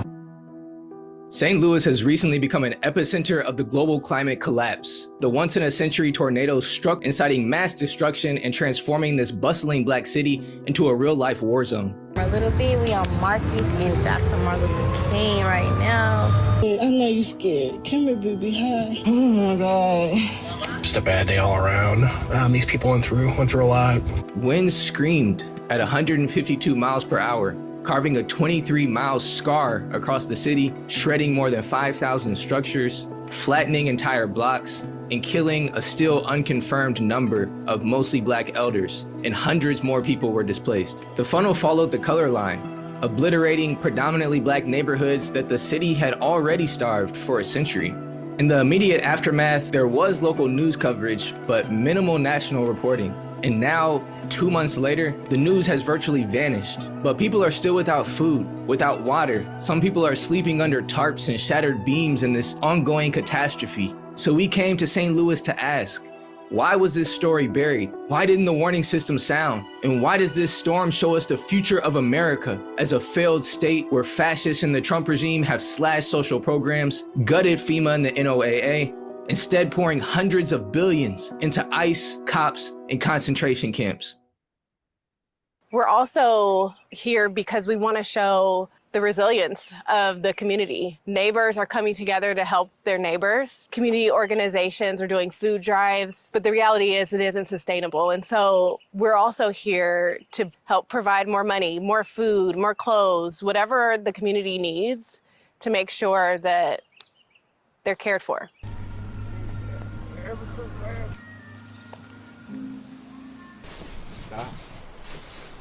I am a trauma surgeon by training, and I now practice community health full-time.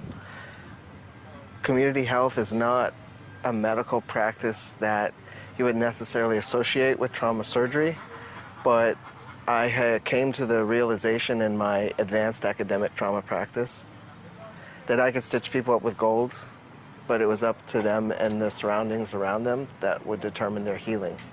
And I desired to bring resource for healing outside the walls of the hospital And that's what got me doing the work at the T and the Brick. When the tornado ripped across St. Louis and I saw the pathway, it literally looked to me like a gash, like a bullet wound, like an explosive force that was airborne that tore through the heart of St. Louis. And I realized that it was almost like 5,000 people got shot in one day. Residents call it once in a century, but scientists are saying this is the future of America as a result of the intensifying extreme climate emergency. In this case, Tornado Alley has shifted in such a way that it hits places previously nearly unthinkable. And I started hearing the whole house shake. So when I tried to open up the door, it wouldn't open because of the wind. And when I opened it, I seen a tree. Like on cartoons, just flew right by me in the next field, right there, and sit in the next field right there. I'm talking about it just literally just flew by me just like that and landed down there. So when I ran in the house and ran upstairs and looked out the back, man, it was trees going everywhere, you know. And in the case of this tornado in St. Louis, while families went days without food sources, clean water, or safe shelter, the police weren't deployed to assist with recovery. Instead, they were sent to stand guard literally outside of Aldi and other grocery stores to protect the buildings that stock the food rather than the people starving outside of them.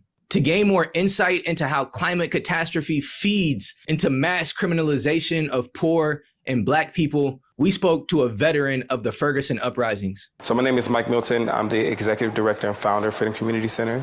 The first thing that the mayor did was put out a 9 p.m. curfew.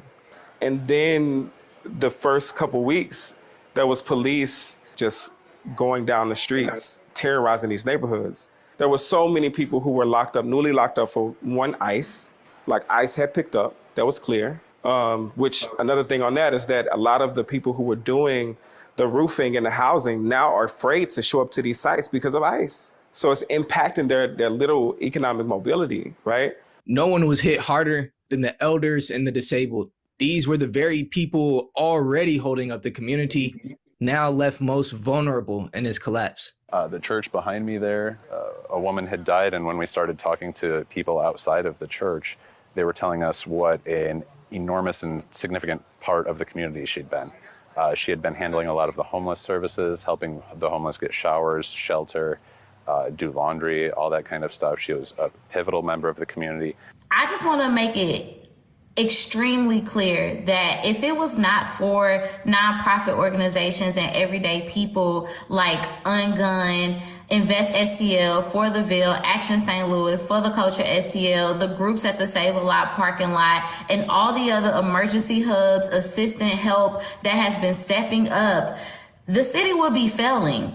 They wouldn't have met FEMA requirements or anything in that nature. What we are seeing in all tornado relief recovery efforts is because of everyday people. In a miraculous feat of collective will and revolutionary creativity, one Black-owned media company in St. Louis transformed its entire production infrastructure into a mutual aid depot within 24 hours. Awesome. Okay, so my name is Cammie Thomas. I'm the creator of My Friends and I. So in our essence, we're actually a production company, an art house, and media house. We were pretty much running a production day.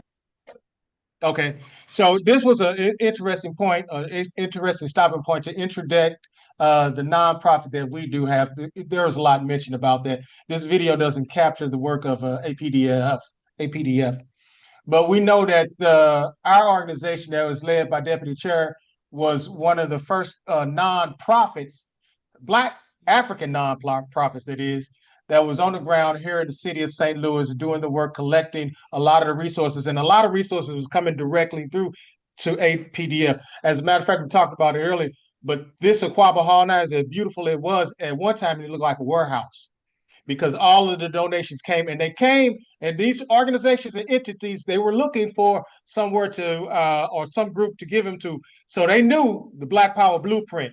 They knew the work of that, and they saw the work of that on the ground. And so this is one of the ones that they were donated to.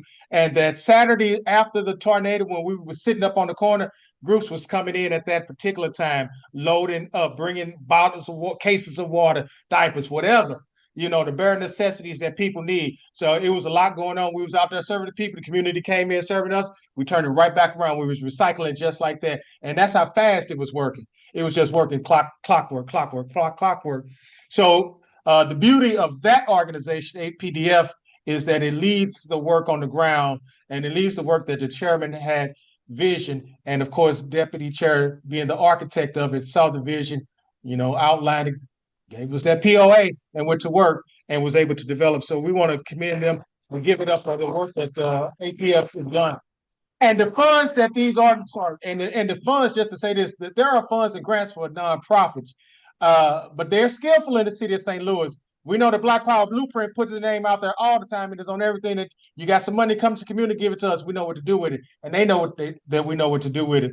But of course, they have apprehensions about dealing with it. But they can't stop it because it's a legal entity and it is delivered and it continues to deliver. And also wanted to mention the work that Nina has done that comes from that direction in terms of that office.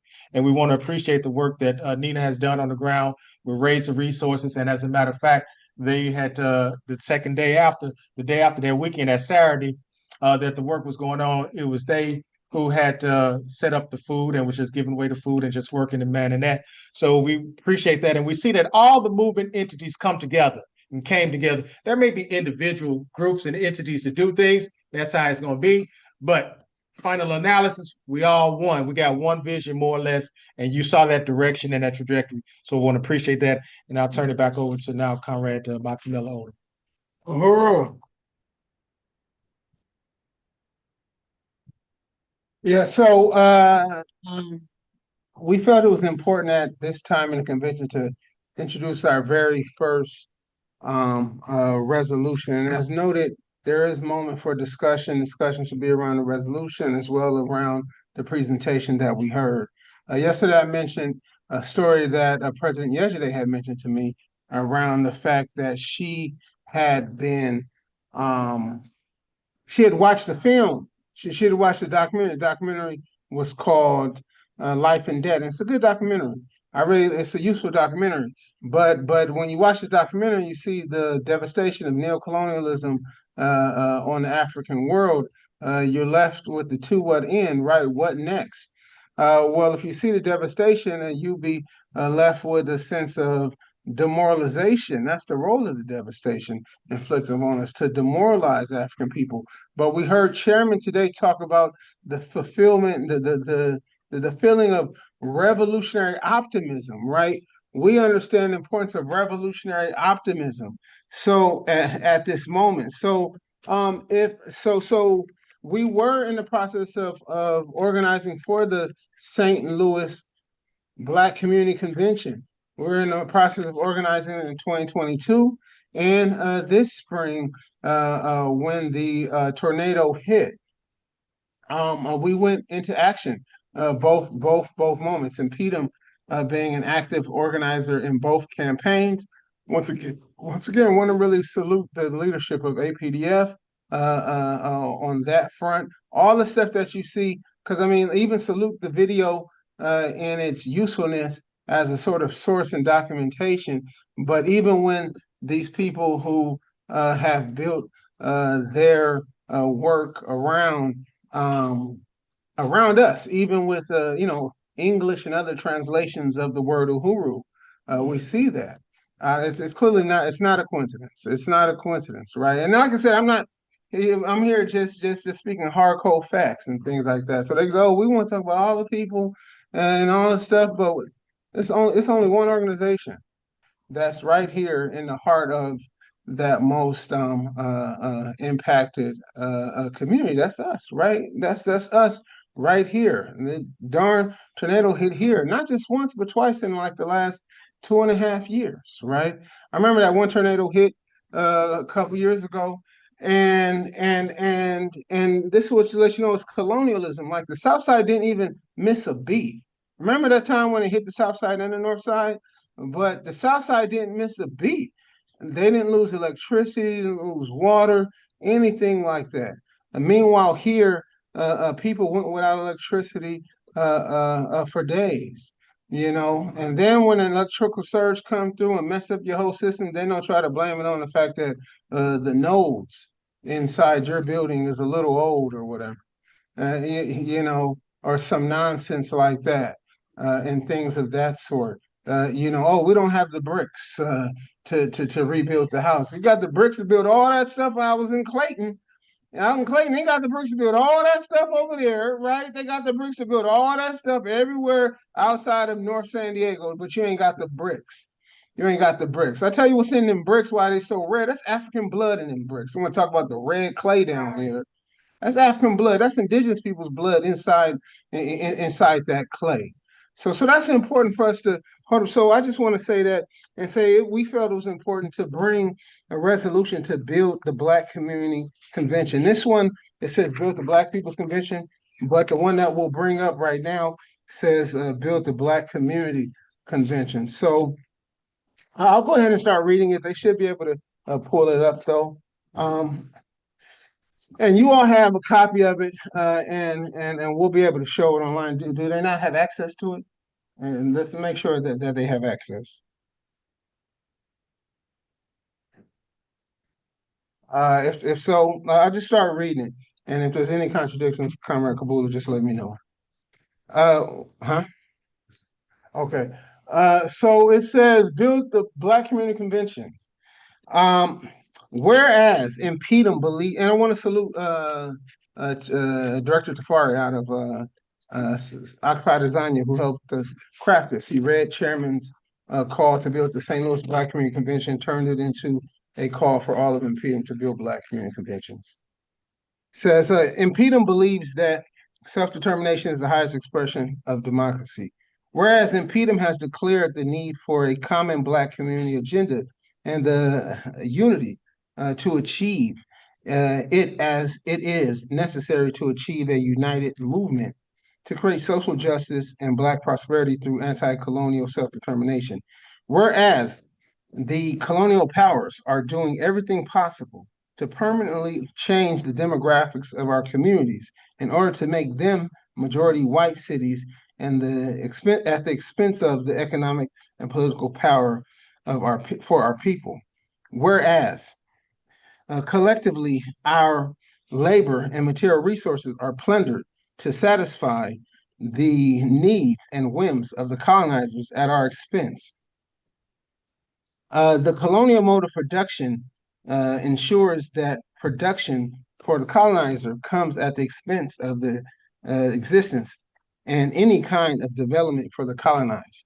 Whereas from the north side of St. Louis to Soweto, the African community was designated as a depletion area where destabilization efforts included starvation of private and public investment and reduction of services. The goal was not only to take our land, but to negate the political power of a burgeoning Black population. Whereas a positive public policy of economic development would be the logical response to impose poverty and deprivation. A negative public policy of police containment, however, is being used to deliberately starve us of resources by government in the grip of predatory colonial economic forces, where there is no intention to allow independent Black community economic development. Whereas over the past several years, plans for undermining the possibility for Black political and economic power have been increasingly stark. Now, therefore be it resolved by the International Convention of the International People's Democratic Uhuru Movement held in St. Louis, Missouri on date 20 to 21, September 2025. You tell somebody from the continent wrote it. You didn't see that date. And so, yeah. Section 1, create a common agenda to advance the economic, political, social, and cultural life of African people in the city and return it to its rightful place in our hands. Section 2, Facilitate the development of a common agenda that will unite us all and provide a framework for work from our diverse organizations. Section 3. Organize our community to fight for Black self-determination. We must organize beyond the political limitations presumed by the borders of the wards that can be manipulated by powerful forces outside of the community. We must organize beyond restrictions imposed on our politics and aspirations by political parties, whether they be Democrats or Republicans, or their sponsored organizations and institutions. Section 4, Black community conventions will succeed in transforming our lives and our community. It will function as a democratic, popular institution that permits us to have a common, collectively agreed upon agenda holding everyone accountable to our community and our common future.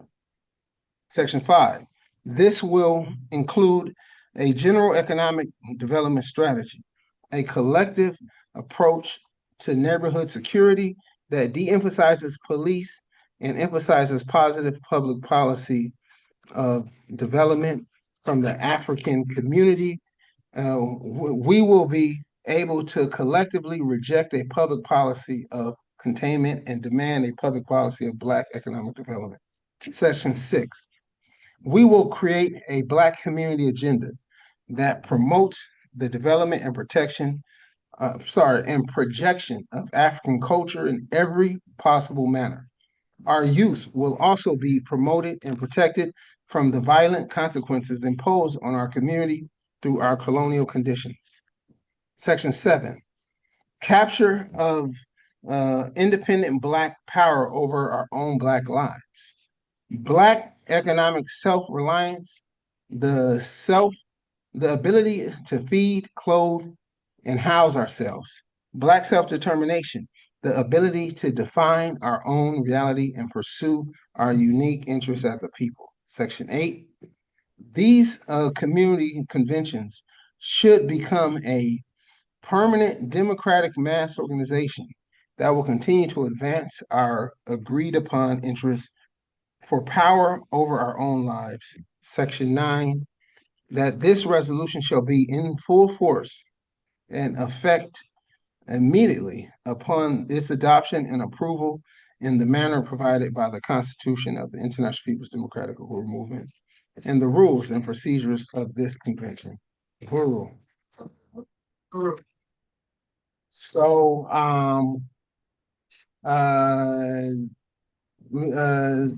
someone can make the motion to open up discussion on I move that we open up a discussion on this resolution and the previous panel. Okay, we got a second from DCona. So let's move towards 13 minutes of public discussion.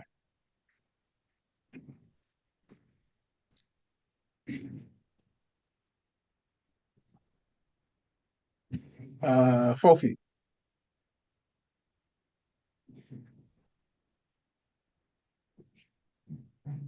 I move that we accept this resolution because this is how we will grow. This will put in the hands, the power in the hands of the African people that needs to be taken and move forward. This gives us a map as to how to make this happen. And I appreciate Chairman Omali Yeshitela for putting these ideas forward, and it's time for us to execute it, not just here in St. Louis, but everywhere there's African communities and InPDUM organizations. Uhuru.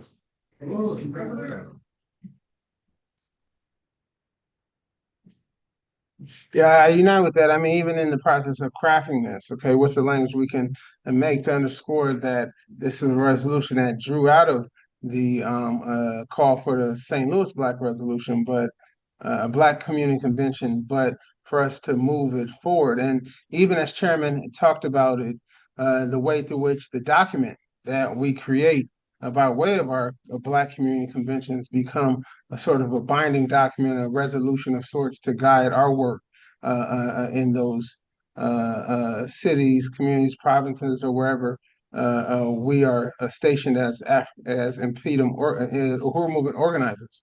Want to salute it was talked about twice already in this panel and our concluding panel yesterday, the work of Nina as an example of how that work could be done.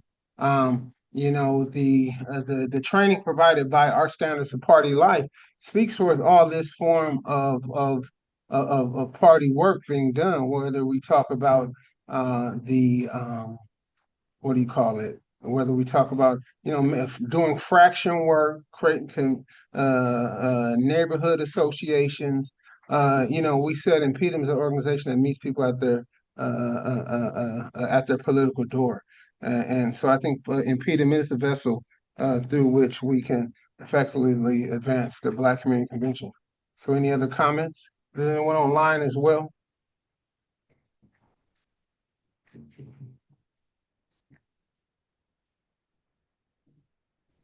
Chairman. Point of information, just trying to achieve greater clarity. This is a resolution that's been put forward. Is it a resolution that's calling for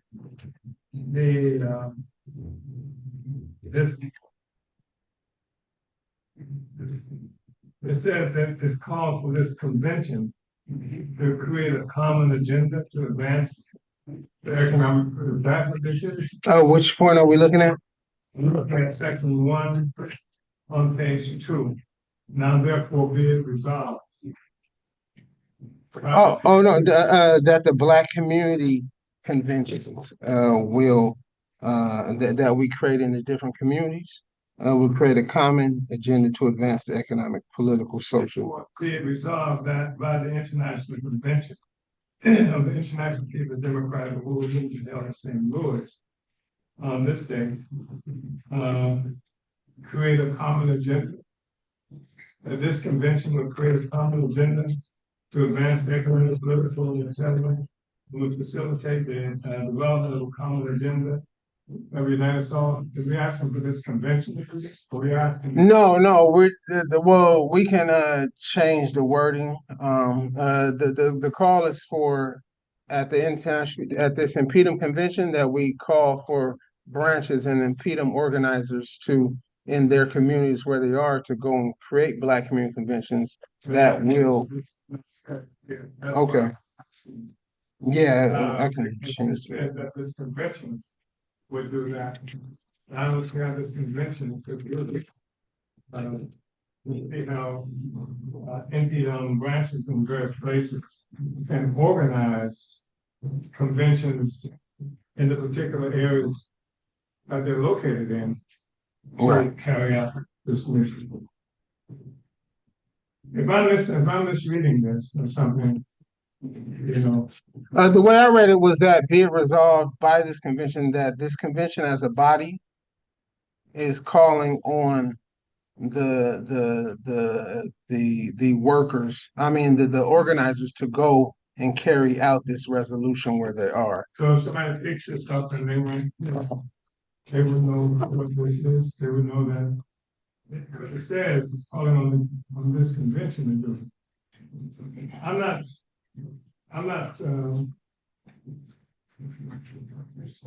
trying to pick Nick. It doesn't say it.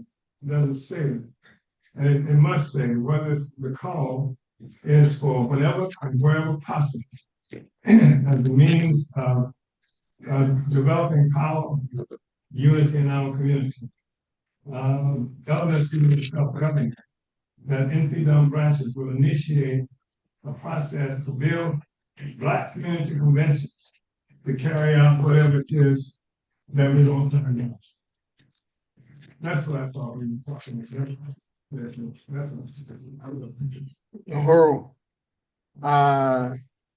So we're taking those revisions and will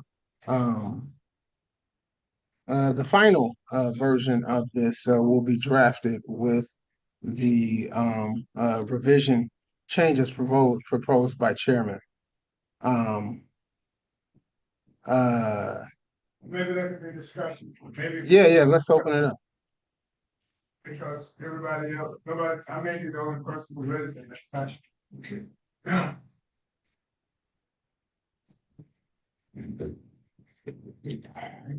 I read it as the body calling for InPDUM branches everywhere to go and carry out the Black Community Convention.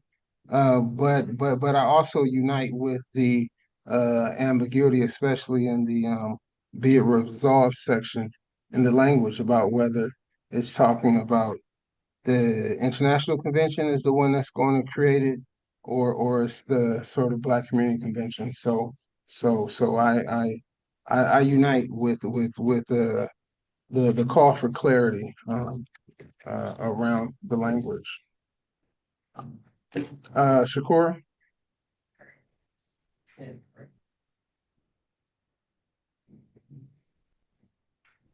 Hello, everyone.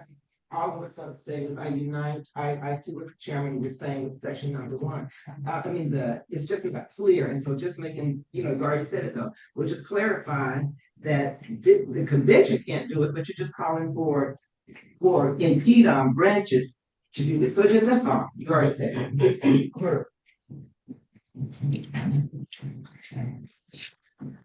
So, any other public discussion, questions, observations?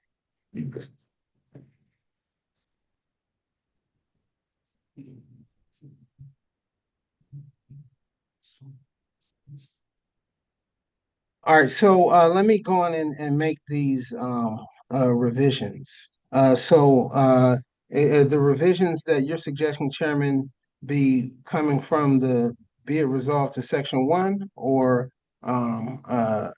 greater than that? Well, what you might want to do, is have whomever you want to work with me with the legislature and clarify the language. And we could bring it back to the floor. Okay. Right on. All right, so sorry, question.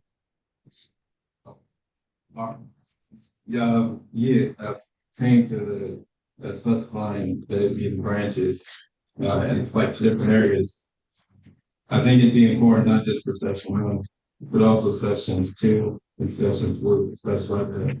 And that one of the things I'm pulling from is back in college, when I was part of like a student government, I would review all the organizations, constitutions coming in and like their stuff. And so that would be something I think would be important for the sections as well. Again, in unity with section 1, but also include section 2 and section 3, specifying that it be the different penal areas. Yes. So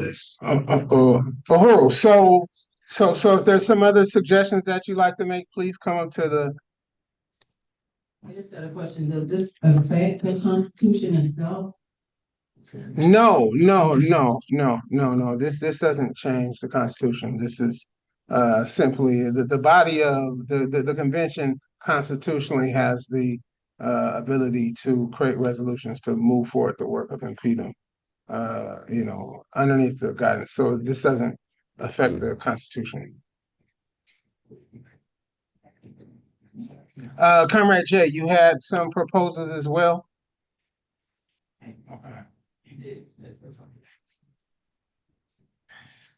All right, so I make a motion. My motion is that we put the final vote on hold.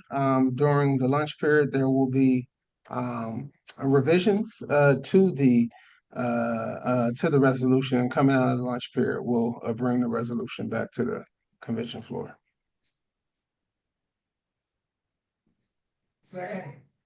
Uhuru. So further comments since we have moved, the motion has been made and it's been tabled, can be brought as a part of the revision process that will be taking place during lunch. Thank you. All right, Uhuru. So next up.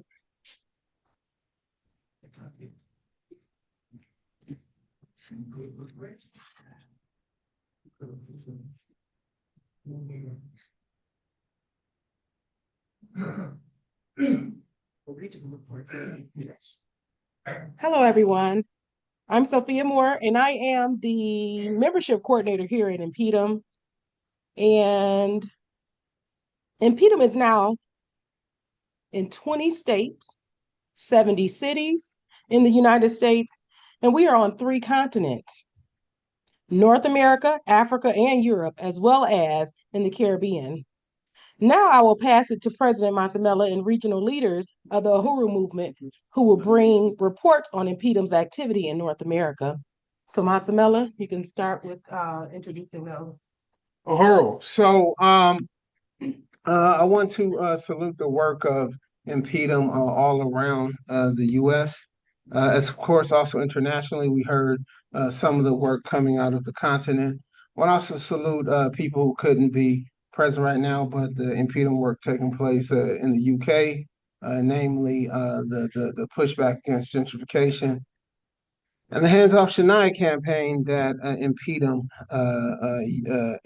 London has been organizing. So underneath the leadership of Secretary General Louisa Kinshasa. At this point, I want to bring up the video of the Southern Regions report on InPDUM activity. This report is going to be given in a recorded fashion by Comrade Siaka Toure. Comrade Siaka Toure is a remarkable comrade, hit the ground running with us in 2024 and hasn't stopped since then. Uhuru. Uhuru comrades, peace and blessings. My name is Siaka Toure, the Southern Regional Director of Recruitment and Membership. Just want to thank you all for allowing me to represent the Southern region for this portion of the InPDUM convention.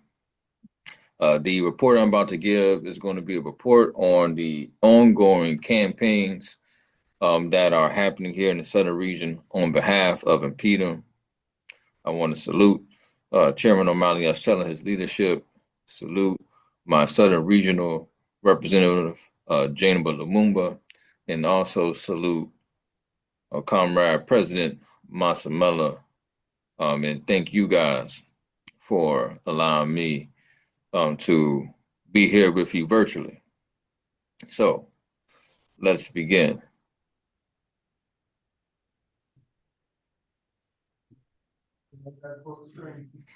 So I'd like to start with the Hands Off Cuba report back. This is a campaign that is being spearheaded by Comrade Hakeem in Jacksonville.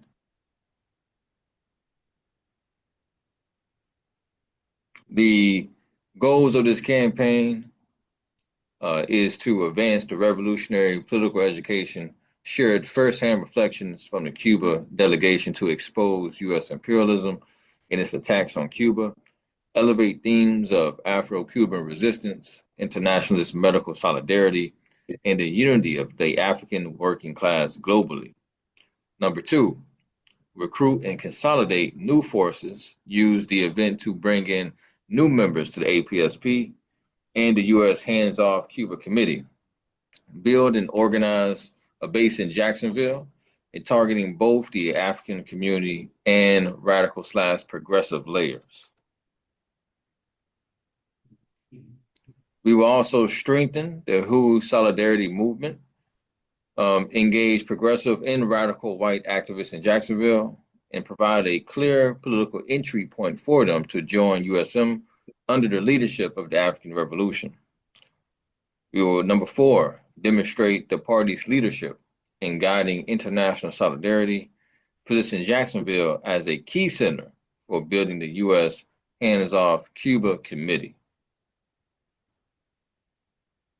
Our next campaign is Black Community Control of the Police here in Orlando.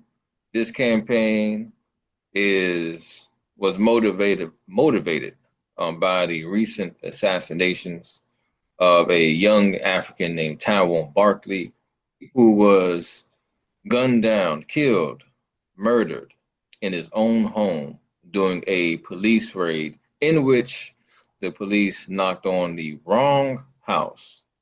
And upon the African brother opening the door, he was shot 6 times from point blank range within a second. They say that he was reaching for a weapon. However, the weapon that they say he was reaching for, with further investigation revealed that weapon was across the room in a case. So we have put together this campaign in honor and respect of Tyrone Barkley. And I'd like to proceed with showing you the campaign goals. So for one, community control of the police, we define that as having oversight. The community, not the city or police department, has the final say over how policing is carried out in Black neighborhoods. A Black Community Control Commission will be elected by Black residents. That commission will have the responsibilities of setting policing policies and priorities, define training standards and hiring requirements, determine the structure and operation of the police force in their communities. Additionally, they will enforce accountability.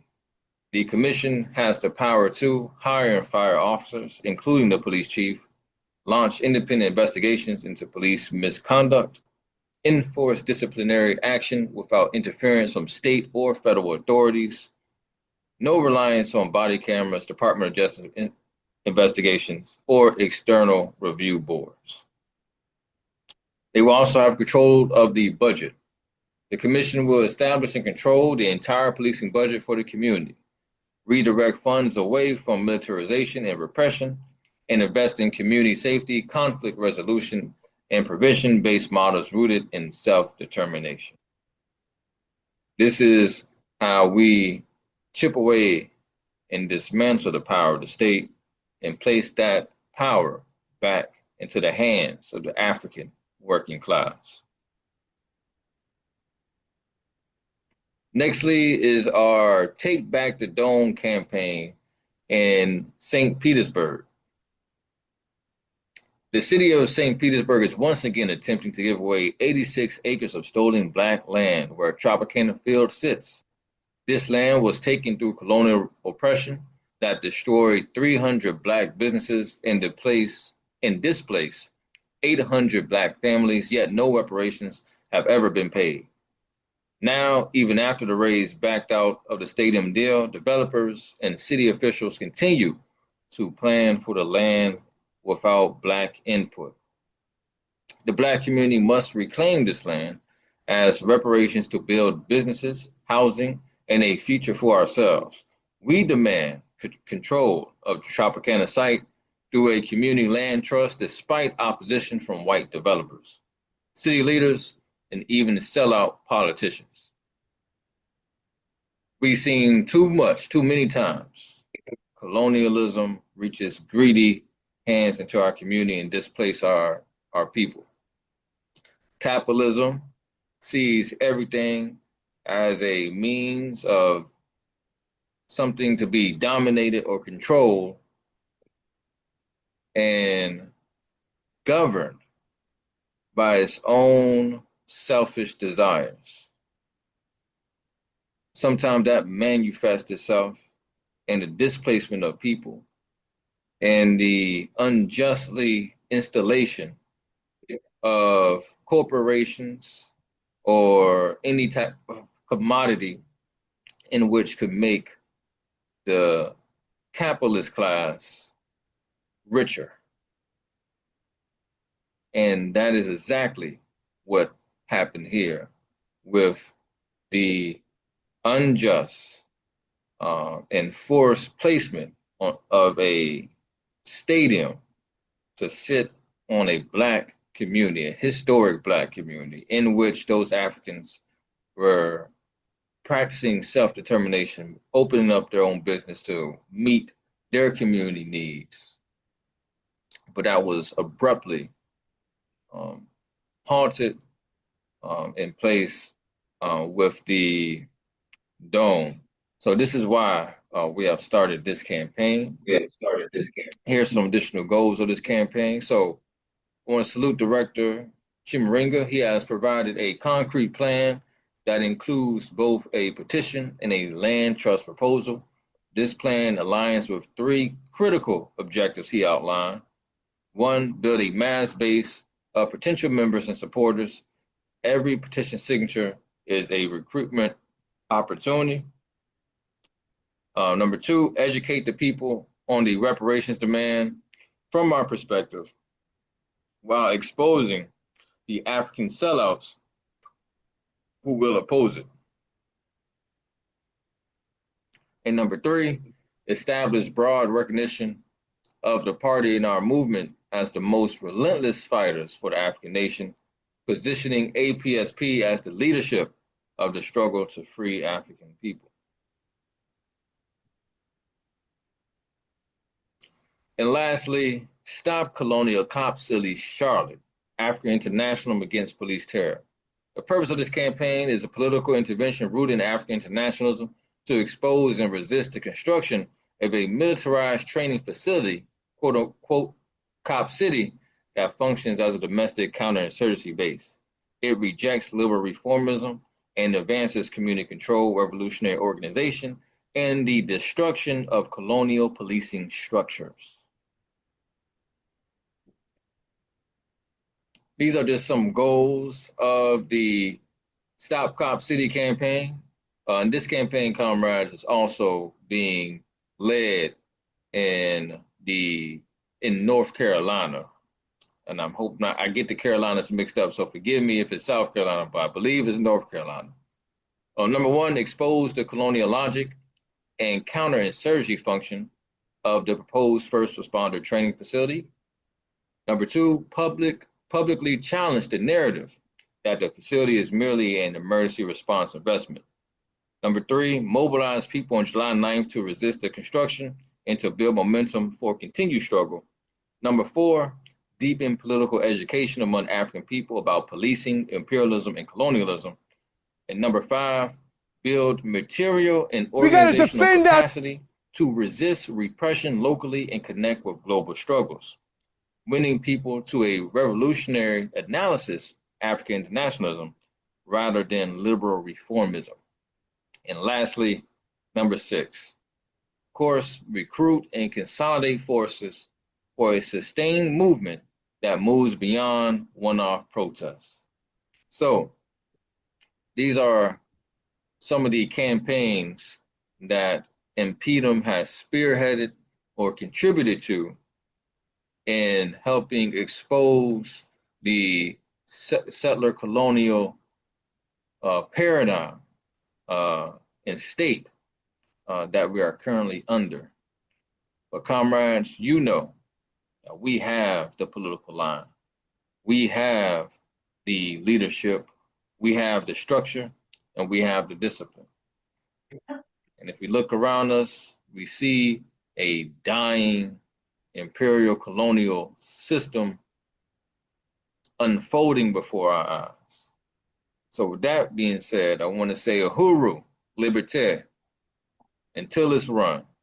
Vanguard up, relentless. Oh, relentless. Yeah, and once again, you know, I really just want to salute the work of the comrades in the southern region. The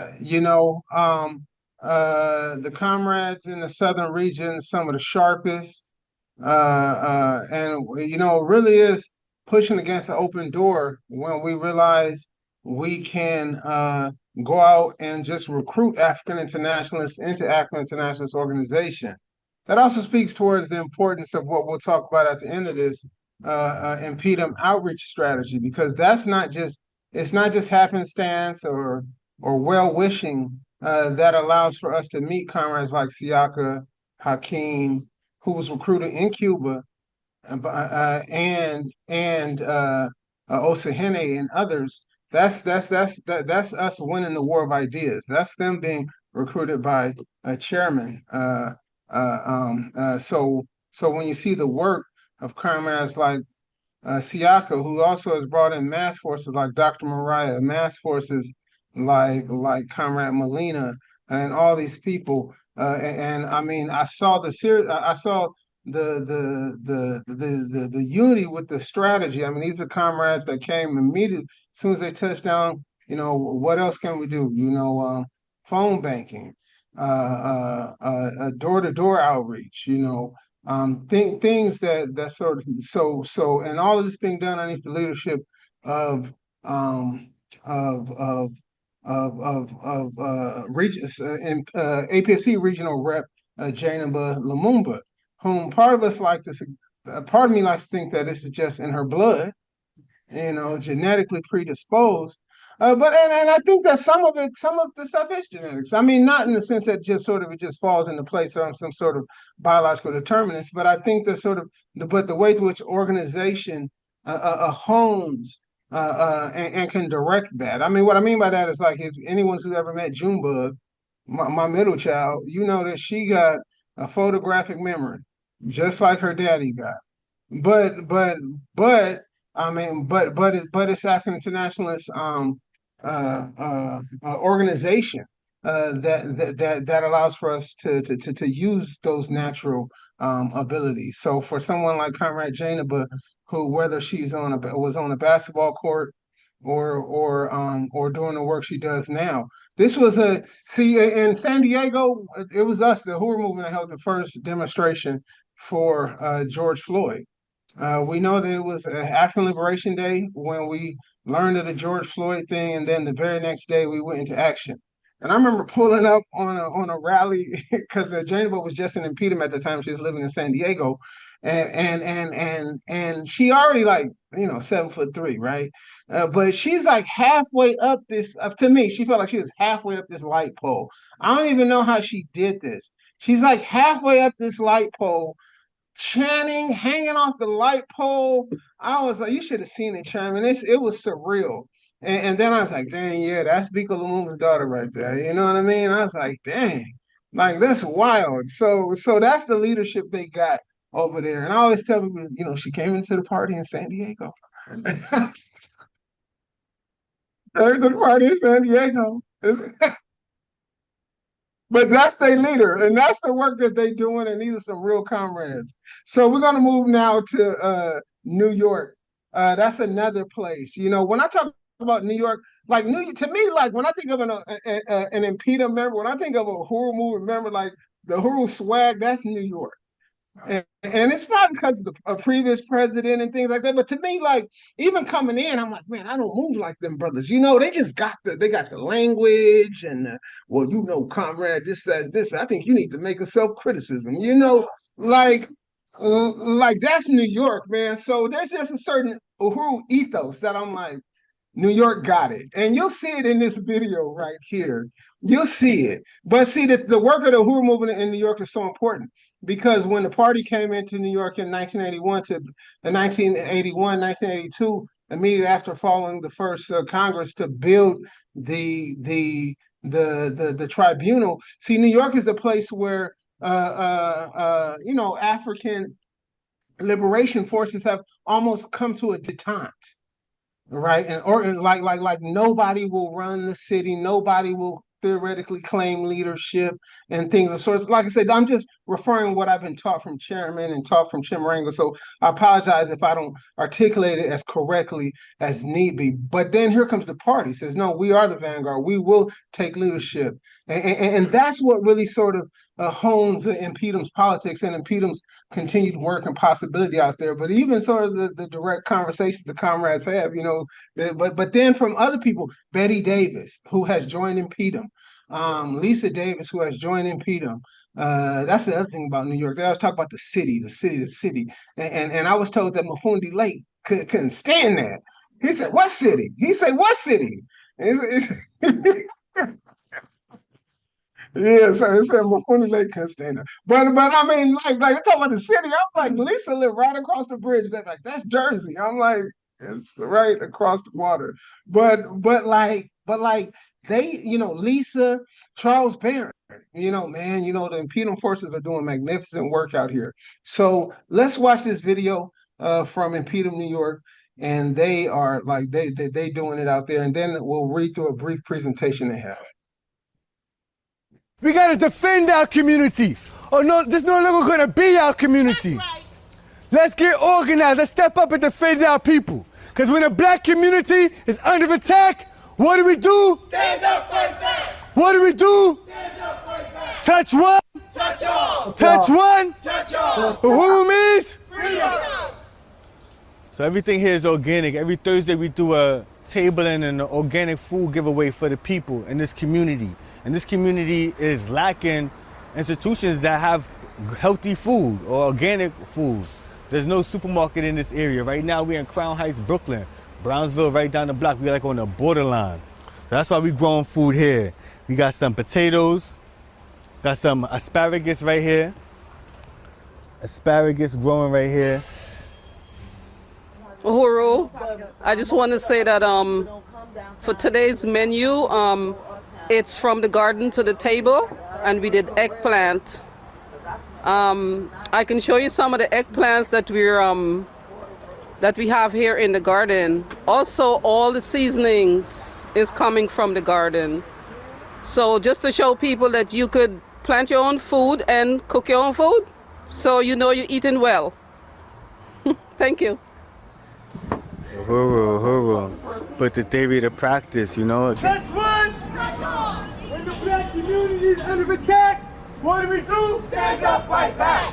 What do we do? Stand up, fight back! Touch one, touch all! Touch one, touch all! I've been involved with the organization for a little while now, and I prefer this organization because I believe that the political line that it has, I think it's the best line. I mean, I really, looked at other organizations I've been involved. I help with other organizations, that solidarity work, a lot of kind of stuff, but nothing really touches the Uhuru Movement. Nothing touches the politics of the Uhuru Movement.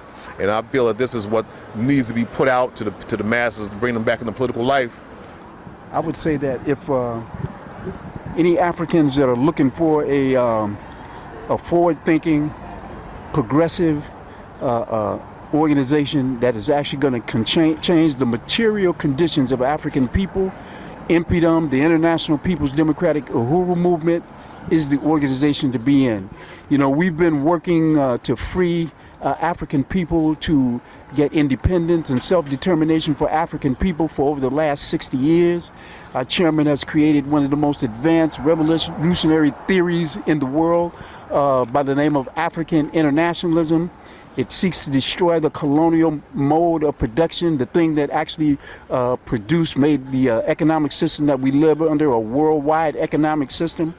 So we're asking all African people, no matter where they are, whether they're in the United States, whether they're in the Caribbean, whether they're in the motherland. We are Garveyites. We believe that if we got on the boat as Africans, we got off the boat as Africans. So we're asking all African people, no matter where they are in the world, to join us in our struggle for self-determination and independence and freedom in our lifetime. Uhuru. Health and food security is key to our empowerment. So I salute the Uhuru Movement for being out here, doing their thing, educating the people, trying to stimulate the people to be more involved in their liberation and their self-determination. Where we out here today is trying to organize our community to get involved in the process of self-determination. That means getting organized for power. We see that our whole community around the world is under attack by colonialism, white power, by capitalism. And we see these colonizers taking space up in our community, and we have to resist. We plan to own and have liberated territory so the African people can grow our own food, healthy organic food, and we don't have to depend on our enemy to feed us, to house us, and clothe us. That's not a good position to be in when you have to depend on your enemy for your life survival. And we want to do more than survive, we want to prosper. We want to be independent. We want to have black power. We want to have black self-determination. And we also want to see that Africa itself which is on the move today by young Africans all over the continent, fighting out for self-determination and freedom and independence for African people on our continent. That Africa belongs to African people all over the world.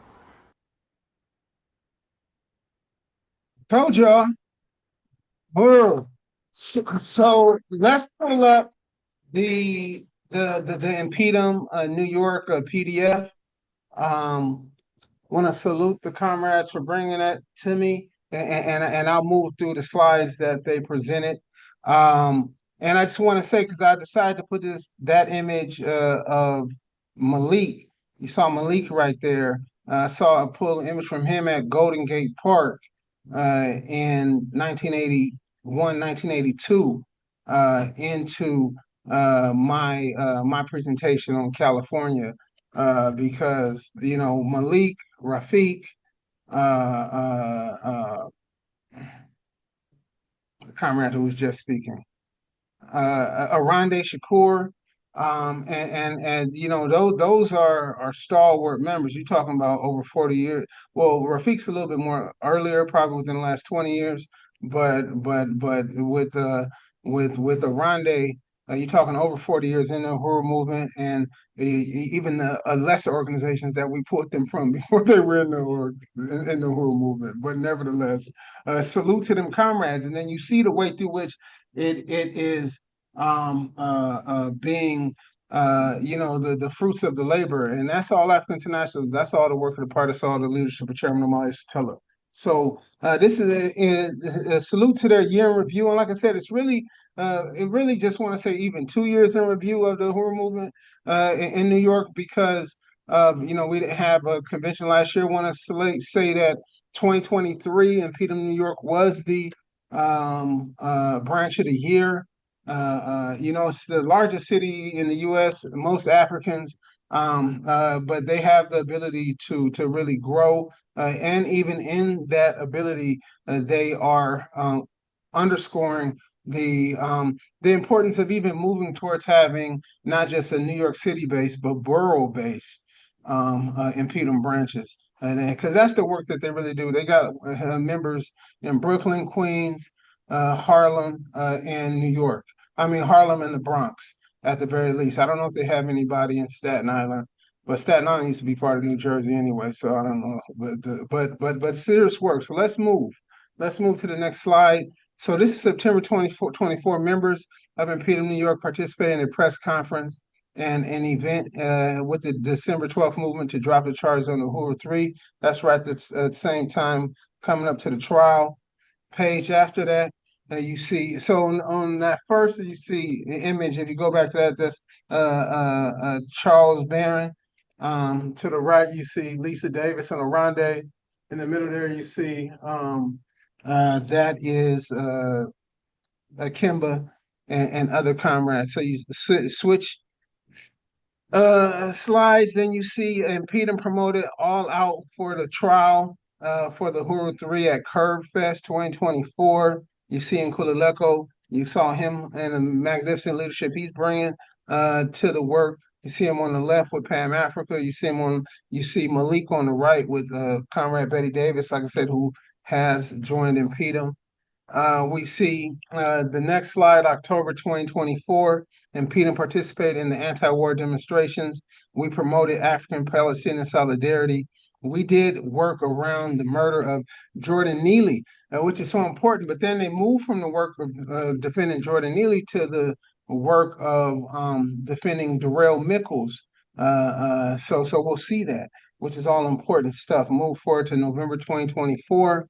That's Comrade Banupti, who's recently come back into the work as well, alongside on the November 2024 slide. And there's events, work, holding up African martyrs, African Liberation Day, stuff, so much other work been but like I said, that's Banupti. He's out of New York.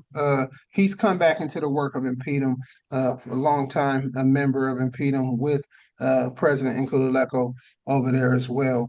So InPDUM NYC branch hosted social justice workshops at Medgar Evers College, invited Charles Barron to come speak, and members of InPDUM table at the Brownsville Community Center, and to show that unity, her name is Miriam Robinson from the Brownsville Community Center also has joined InPDUM over there.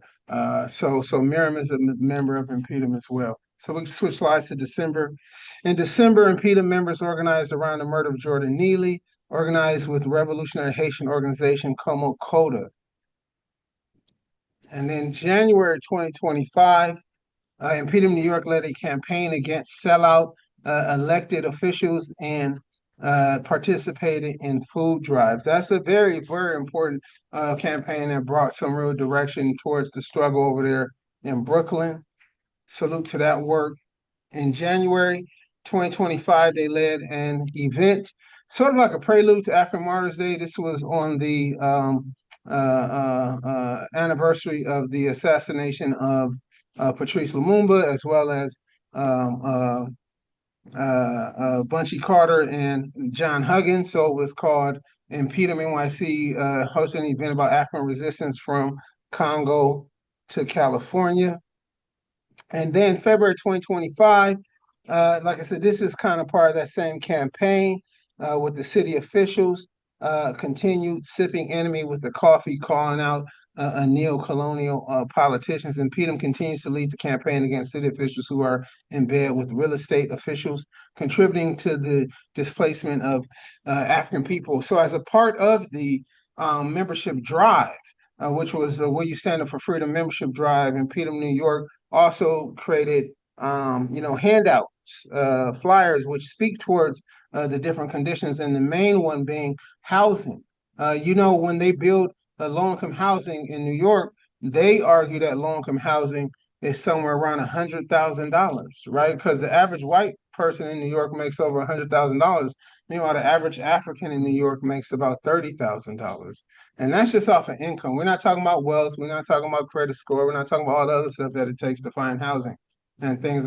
But then there's all sorts of rules that limit how many people can live in a house, or if you got Section 8, who can live with you and stuff like that. So this is important that InPDUM is taking the leadership on that mass issue right there.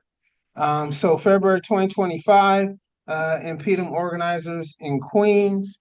February 20, I can't really read that slide, so we'll move to the other one from February 2025, where it says InPDUM members in New York conducting outreach to win court support for Darrell Mickles. This is what I told you all about. I was on a call with them, speaking with Darrell Mickles and Darrell Mickles' family, and that we see Comrade Malik, Comrade Nkululeko, and two other comrades.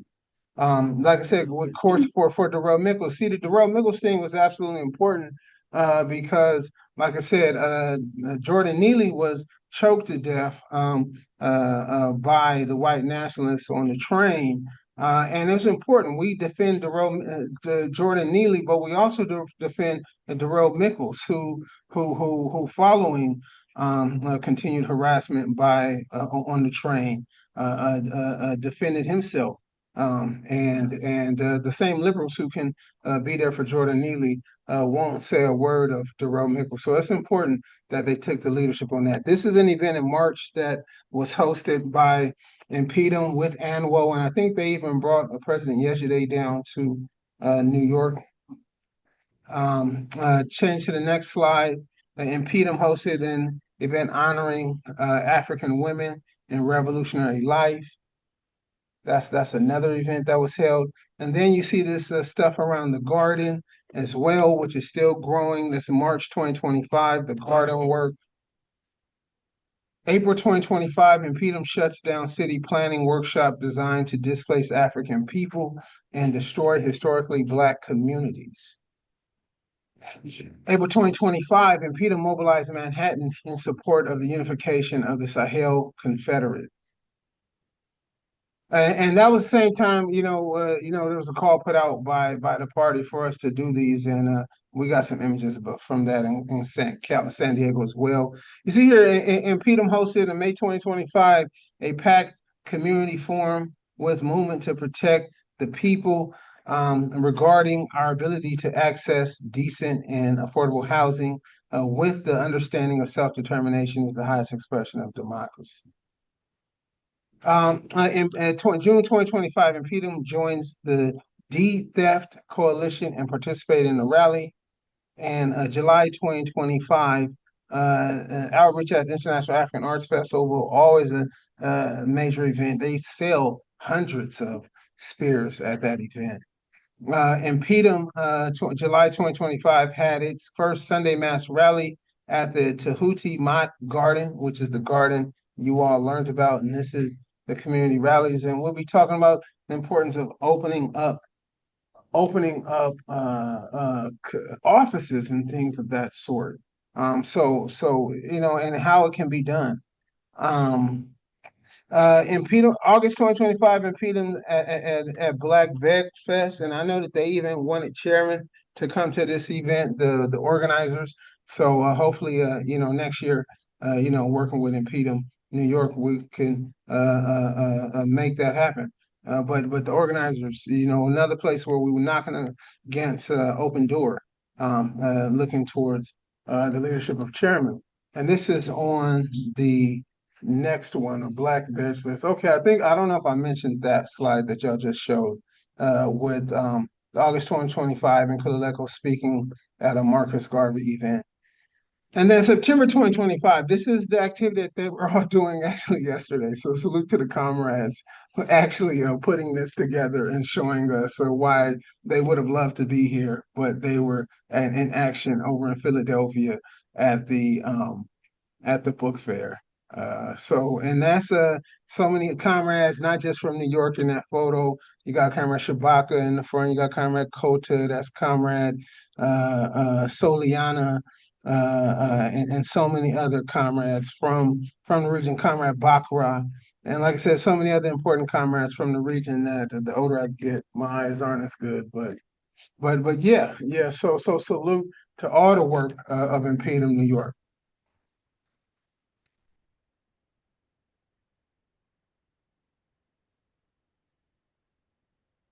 All right, so right before I bring up Comrade Kabula, who's going to give Midwest Report, I'll just bring you through a brief slide presentation of images of the work coming out of California, namely Southern California. But if you look at the very first slide, this is the slide that I want to show you all. So that is, maybe I got this wrong.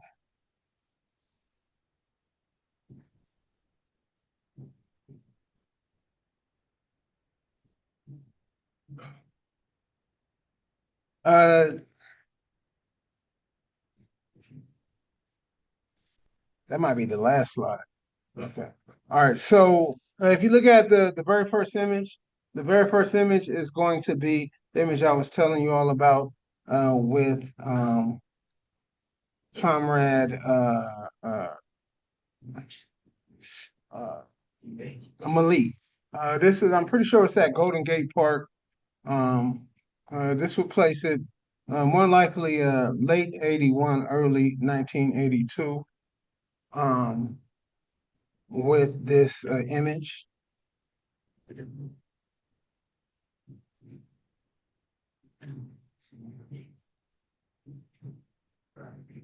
Yeah, so that's the image right there.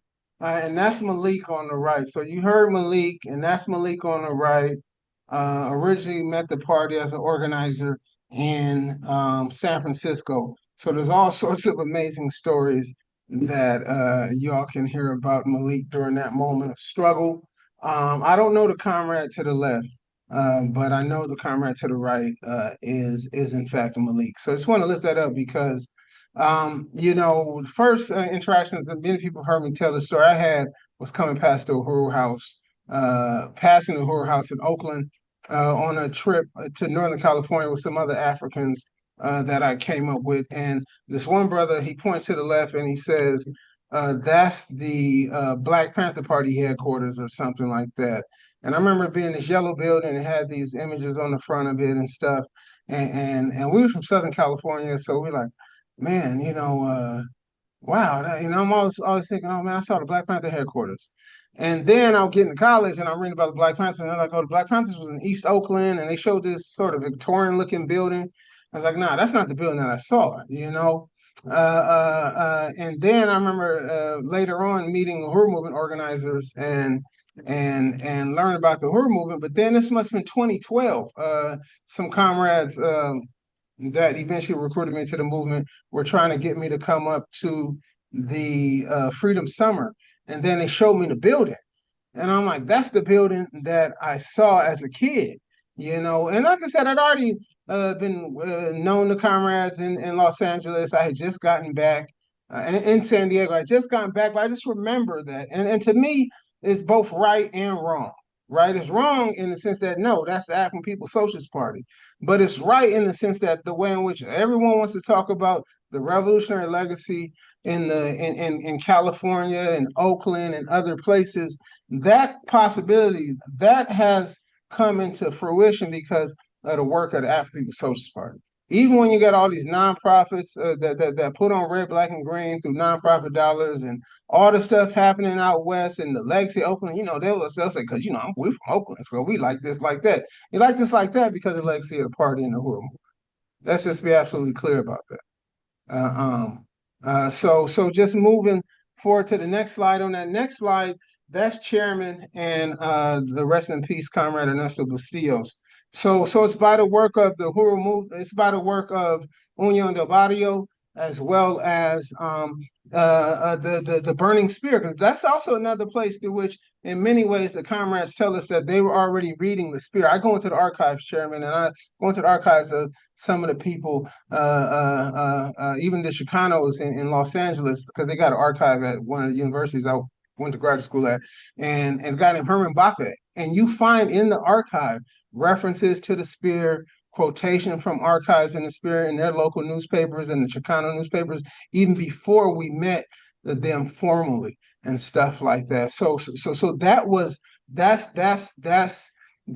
our work, and it's still an unbreakable fraternal bond. So when you see the work that they're doing to push back the colonial state, that's in many ways an expression of African internationalism. And that was said yesterday inside the solidarity statement. This is the next one is us in Mexico.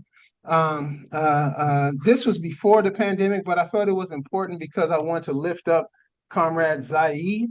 Comrade Zaid is a person where kind of like Fofi, to where when you see her in a picture, you realize, dang, Zaid ain't that tall. You know what I mean? But like I said, this is a person I've known Zaid since 2017, and is a person that loves African people, and is fearless in the work that she does to fight and defend African people. So it's me and Zaid. If you know about Mexico, you know that it take like 2 minutes to get into Mexico and like 3 hours to get back. So it's nuts. So me and Zaid go across the border and facilitate that program. What we call the Black Power at the border at that time, and so that's her coming into the Uhuru Movement, even though she had already been in political life. This next video, let's show this video because so we got because this is a comrade. Well, anyway, let's just hear it. He's speaking. He was incarcerated. He did like over 30 years in the pen, and he speaks of the importance of the Burning Spear newspaper and the leadership of the Uhuru Movement. So we got Comrade Mujahid, just came home after 40 plus years, on all his time locked down, a reader of the Burning Spear newspaper. Tell me what you were saying about the Burning Spear. Well, the Burning Spear was a paper that we all studied, and it's a paper that encouraged us to be revolutionaries and where we learned about the movement and we fought for it. The prison guards, they considered it a threat. They considered people who had the paper involved in a movement that they considered illegal, and they would lock brothers up who resisted. And so the paper was very integral in the study of political science from the African perspective. And Chairman Omali Yeshitela is very well known by brothers in my generation. And so that paper was a mainstay for our education in the political science from an African perspective, and we fought for it and we paid for it, and it was still something that we really enjoyed and we learned from and we appreciate. And so I want to appreciate or express my appreciation to the Chairman Omali Yeshitela for making sure that we had copies of that paper and for instilling in us the African credo of struggle and of unity, umoja, uhuru. We learned that from that paper, and so I just want to say, as a person who did 40-some years and who used that paper to have classes and to study about that's another thing. The reparation information was one of the most important things. Thank you, sister. The reparation information, and we had his book too. We bought the book. Oh, you brought it? Oh, yeah, we had the book. It just got reproduced. Alhamdulillah. And so I just want to say that I personally, I appreciate this paper. It's a mainstay in prison for brothers' education, and I just want to leave with that. Thank you. Uhuru. So that's Comrade Mujahideen, very well respected, and that was an outreach event that Comrade Mwezi and Mecca and I was at it was the last year, 2024. I think it was when we were pushing towards the Black People's march, the Black People's March. I think it was either that or pushing toward, but that was over in Los Angeles. One important place where we're building. We're building in San Diego, but we're also building in Long Beach and Los Angeles and things like that. The next slide shows just outreach that I've done. This is taken back to 2021, but it shows the way through which, through InPDUM uniting with the campaigns and the cause coming out the Uhuru Movement, this is what really allowed for us to even build Annual, which in many ways is the leading mass organization on the West Coast at this time. And that was such an important picture that I remember when Zai ended up on the cover of the Final Call newspaper with that. It was kind of a surreal moment. But yeah, that was important.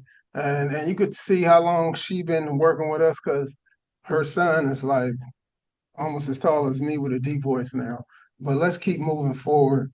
And like I said, these are just some of the different events we can scroll through that you see InPDUM and AMWO coming together as the mass representation of the party to hold. So there's that event. The next slide is, I think, pictures from that event. The slide after that is going to be that outreach event that Mecca and Mwezi and myself had held, where we had spoke with Mujahideen. The event after that is going to be an event AMWO and InPDUM put together for African Martyrs Day. This was in Long Beach, an important place where we've staked out Hands Off Uhuru Movement activity in 2022. This is the office that we had at that time in 2022. If you move to the next slide, that brother with his yellow dashiki on, a nice looking yellow dashiki. I know somebody wearing the same yellow dashiki right now. That's the same brother. And that was the event that we held. This was actually July 30th. No, it was Sunday. So that's July 31st. So this is July 31st, 2025. We had held a mini intensive that weekend.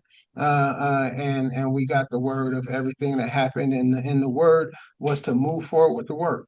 And that was the important thing. It was to move forward with the work. Comrade Bakri was still coming down into town. The 29th we held an activity. It was an arrest CPS activity, and then on the 30th and the 20th, and then on the 30th, I think, so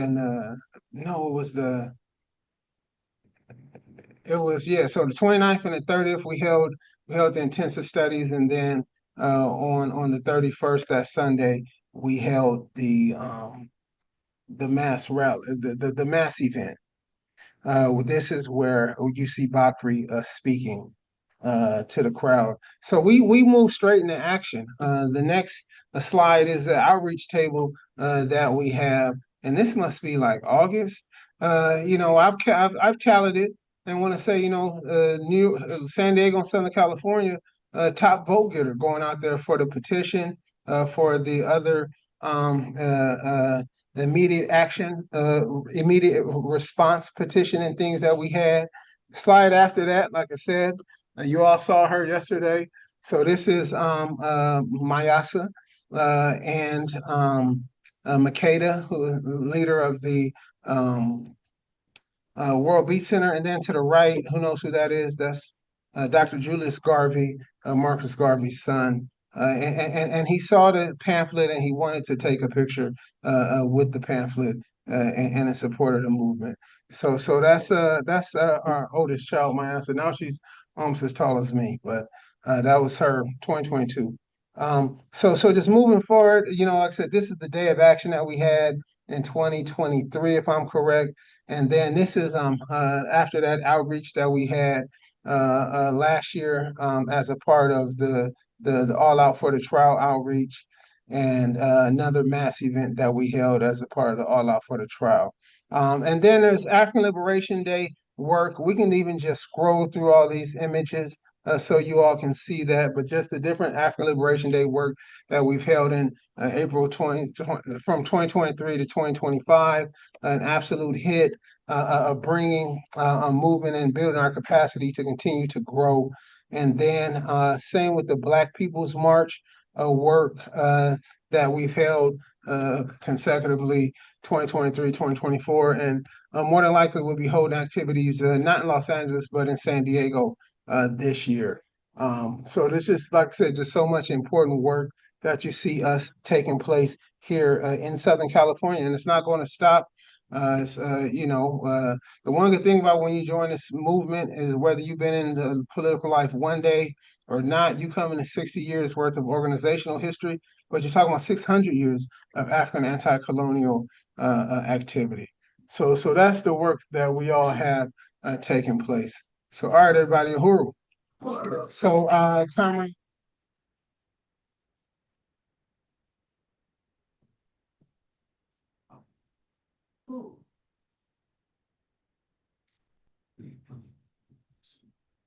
Uhuru, could I get the Midwest report?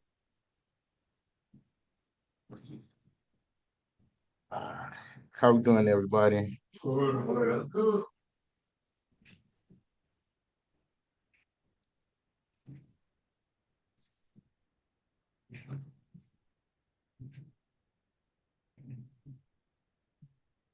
The sister shaming you, man. Non-stop.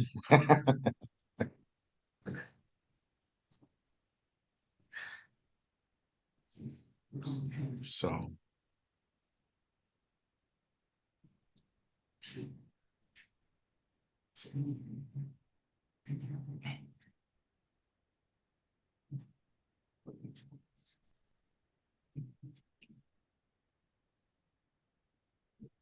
Uhuru.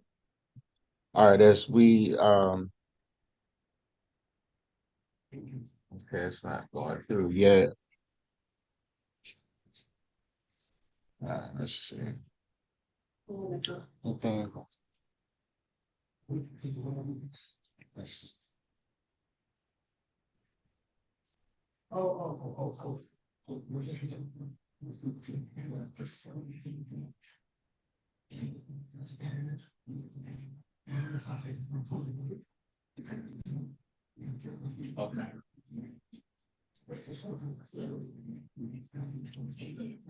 Overall, so this is the Midwest region InPDUM report. First, we got chapters. We got a chapter here in St. Louis. It's led by Comrade Westbrook, Kumba, secretary, Kofi, treasurer, Gregory Reed, coming on as economic development, and Sophia Moore in membership. So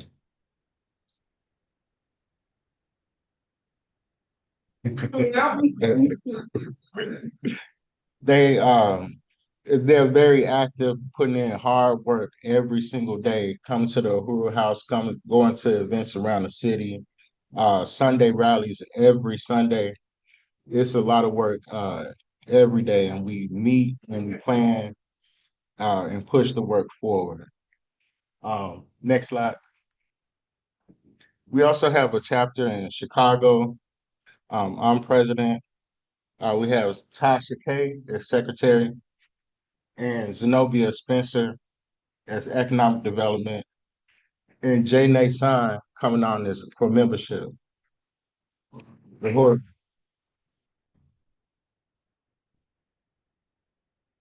our goals, our number one goal is to win the community to self-determination. Without that, it's no revolution.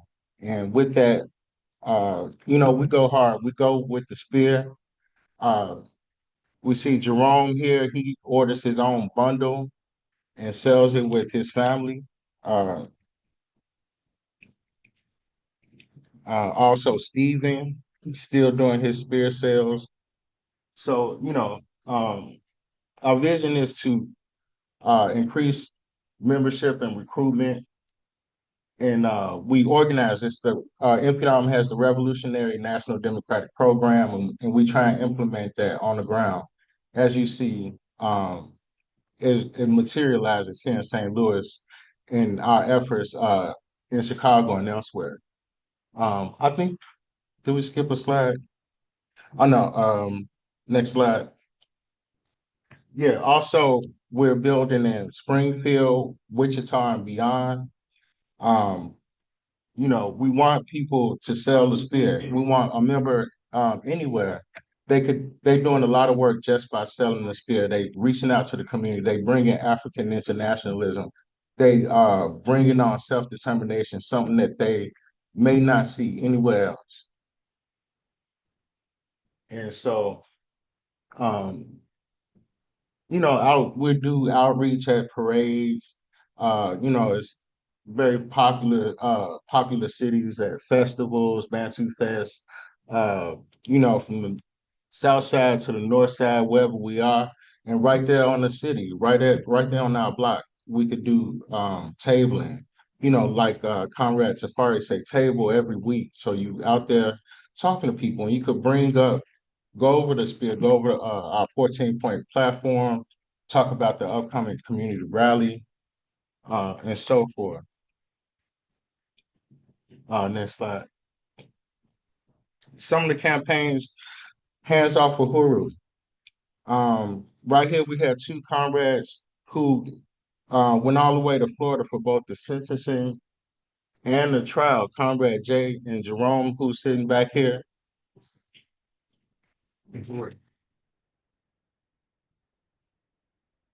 We got out thousands of flyers with the Hands Off Uhuru committee. We got every part of the city. There were a lot of things going on at once, and we got everywhere. So our voices was heard. We have African Liberation Day celebrations both in St. Louis and Chicago. It's not just a celebration. We learn the history of the party.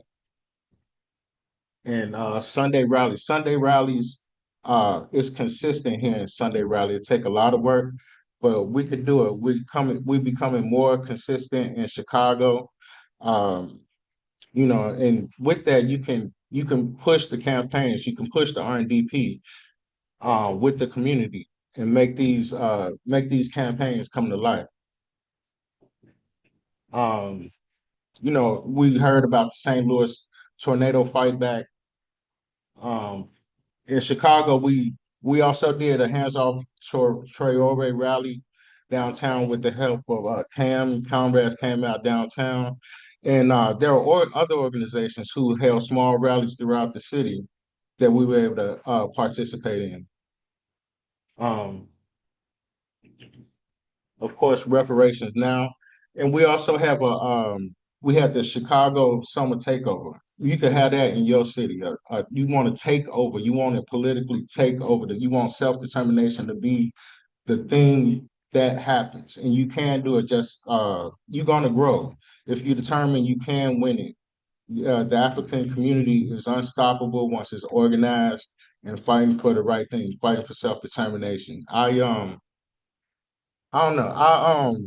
I grew up in a big family, and I see this as letting your family know, and once your family know, they got your back.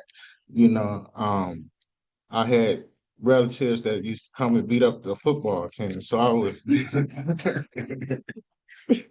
uh I was pretty confident that, I could do anything, and that's what we can do too. We could go out with the revolution, with a revolutionary program and make it happen. Uhuru.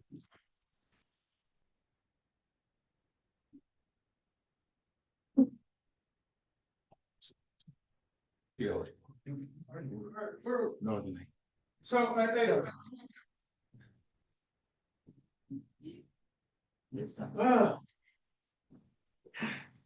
let me grab something. You can go just maybe move it forward, but we're going to move to the Black Star Award right now. Okay.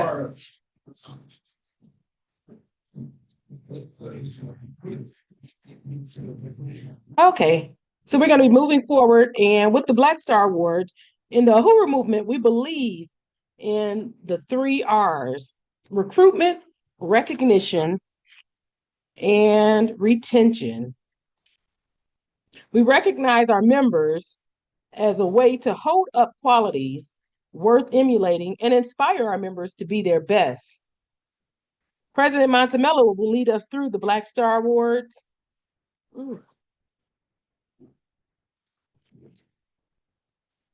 And this is a way that we can recognize our members, because people do a lot of hard work, and to be recognized kind of keeps you in that mode, so you know that your work is not being overlooked. And a lot of times you come in, you're not looking for any type of recognition. You just want to get the work done. But it is also helpful and encouraging when you are able to be recognized for these things.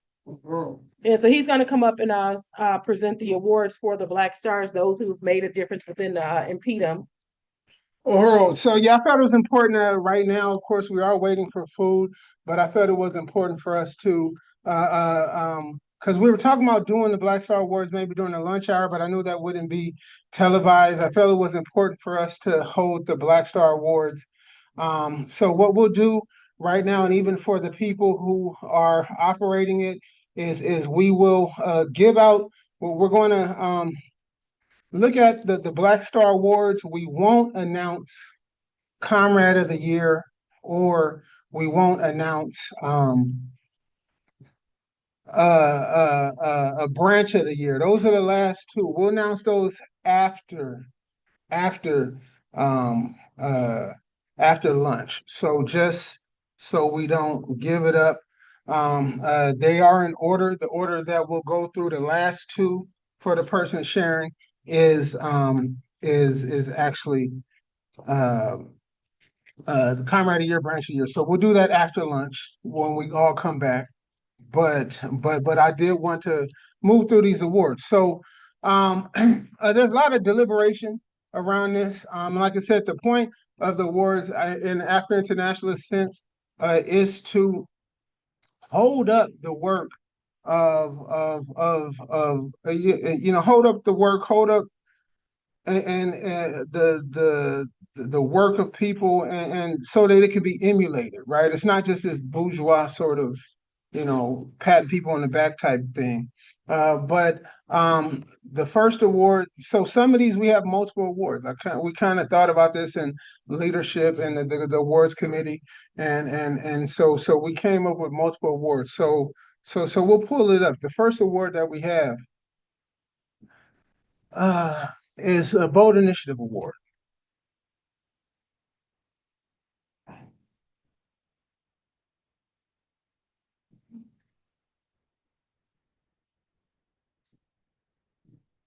So yeah, so the Bold Initiative Award, comrade who exhibits bravery and courage in their work, comrade Nkululeko Sechaba out of New York.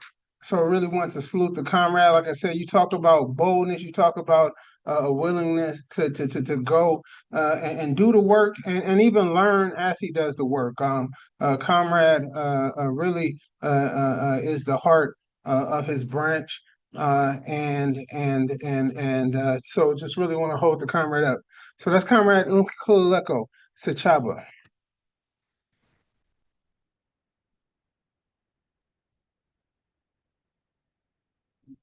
Another one coming out of Occupy Designia, Comrade Thato, Bold Initiative as well.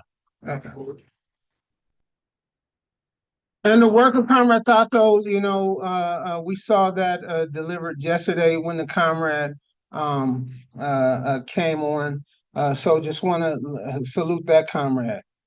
Let me move to the second. So, I'm trying to get yeah, them out. you organizing them all. Anyway, move to the next one. Oh, Okay. I appreciate it. Comrade Sophia. Okay. Sophia.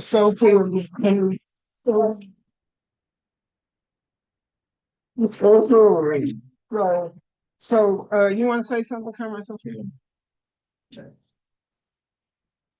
I appreciate the nomination. I know a lot of times I speak out, and it's not necessarily that I'm speaking out to be negative or divisive or anything like that. I really want to see a lot of the things that we talk about, a lot of the things that we're working on. I really want to see it successful. I want to, answer some of the things that are maybe hindering the retention and the growth and things like that. So I hope that it's seen that way and not as something negative or anything like that. But I really do. And I try to get it to the ears of the right people, because I do see a lot of the stuff that we're doing. And I know with the attack that was on the party, kind of put a stop to a lot of the stuff that was working to be done. Because that's one of the things that kind of got me into the movement when I went to the website and saw all of the things that they had going on the north side. And then making a phone call and being able to contact somebody, and somebody actually answered the phone, because I was reaching out to a couple of different organizations, and it was this organization that actually called me back, had somebody in the office, and they're actually out here doing a lot of the work. So I just thank you for that. All right, so the next one, I just want to, before we pull the name up, just say that this is a comrade that, he told me stories about when he was a labor organizer in Florida in the 1970s, driving from Florida long like California long. And he driving off of just wings and prayers or something like that, from one part of Florida to the other part of Florida, organizing citrus workers, and they said we slow down with age.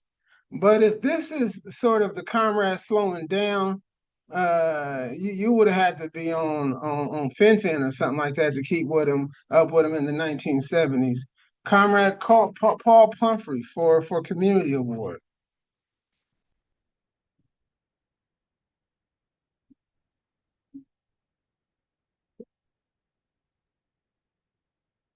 Well, did I bring it up here already? Search. There we go. Oh, Comrade Paul. So yeah, we wanted to just acknowledge the work of Comrade Paul. There's some problem? Not too long. Okay. But thank you very much. Yeah, like I said, we was out there in St. Pete, door knocking, phone banking. Like I said, when we talk about snickifying InPDUM's outreach, really setting that example and sort of multiplying it. Comrade Jesse Todd as well. I think we already hit you, but I said I can't not hit you enough, comrade. So come on up, comrade.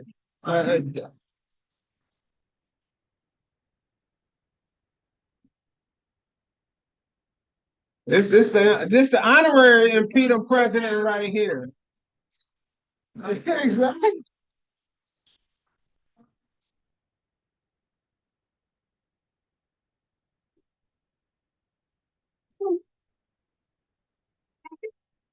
And put a microphone in the face of a politician that asks him to talk. Make it short. But you all, and thank you so much, and appreciate the award, and I appreciate the Uhuru Movement because it gave me some guidance.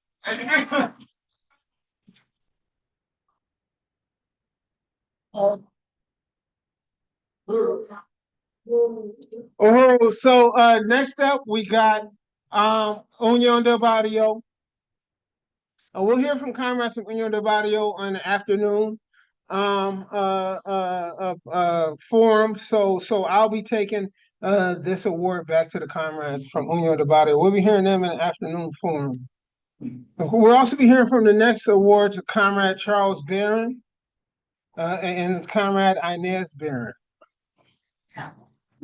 So we'll be hearing from them as well as Comrade Lisa Davis. Sorry, Comrade Betty Davis first, and say exact, and then Comrade Lisa Davis. So we'll be making sure the comrades get those. Also, this next one, I'll tell you, like I said, pushing against an open door. And just the work and the reach of the hands-off Uhuru movement. You should look at that map that Mwezi created where it shows all the different countries of the Uhuru movement. And we're not talking just sort of like well wishes coming from those countries. We're talking about active correspondence and unity with the struggle. I remember this was October 14th. October 14th, 2023. I'm at an event. I'm doing for Palestine. I'm doing outreach. I got the spear. I got my Uhuru swag on and hands off Uhuru flyers.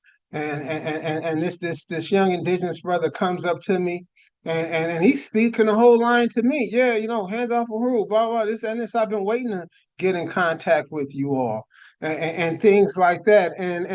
So to be able to go out there, do that work win the ideological struggle to where you're literally just pushing against open doors when you're doing outreach. That's a comrade, that brings us comrades like Comrade Paulo Cruz-Alegwe. So Comrade Paulo Cruz-Alegwe, like I said, and we'll do some outreach, see if we can even get some of them on the phone to speak and things like that. But we really want to hold up the work of, like I said, the comrade. Next, this person said, you need to be down here in New Orleans. Because y'all don't understand what's going on down here. And this, that, and this. And we call her Comrade Nzinga, but she also goes by Comrade Belinda Parker Brown. So just really want to salute her.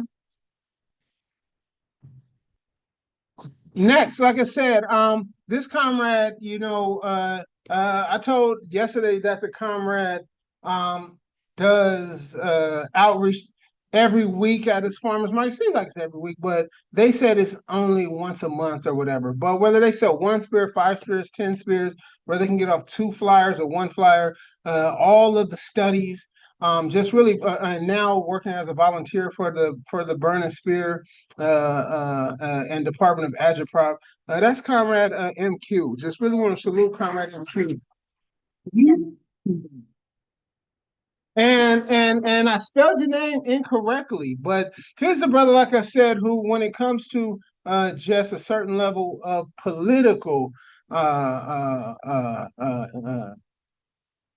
insight, stewardship in many different ways, knowledge over the overall African struggle, important compatriot in political education, whether it be the work that we do in on the Burn and Spear studies, the RNDP studies that we do, as well as I remember when y'all was doing the studies on the stoop and things like that out here. And that's something that we really got to get back to. But I felt like this was an appropriate way to salute the work of Comrade Kumba Chinia.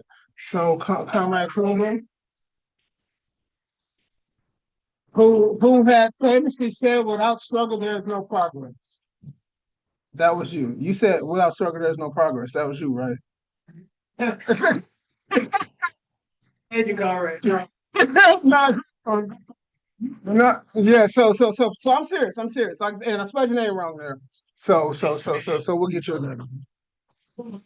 No, he's from Africa. And so the next person as well, Comrade Asa Somali Anpu. if Asa is on, we would like to hear from Asa.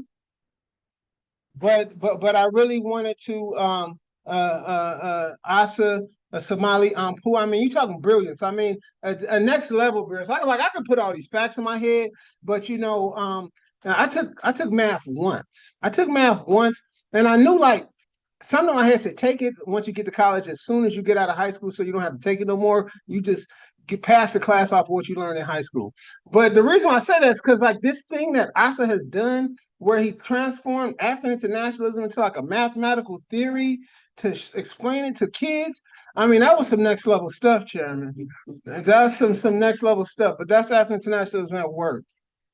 So next I want to come to worthy of emulation. Like I told you all yesterday, don't pull it up just yet. But what I say is being worthy of emulation really to me is one of the highest standards of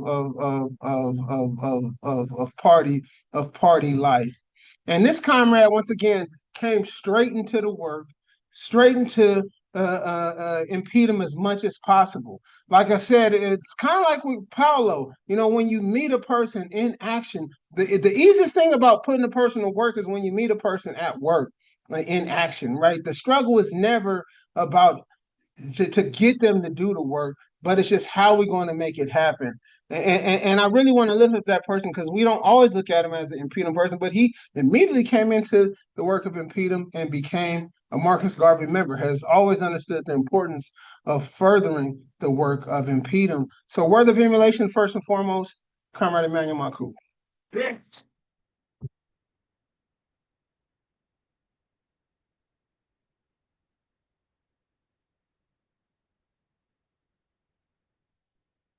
You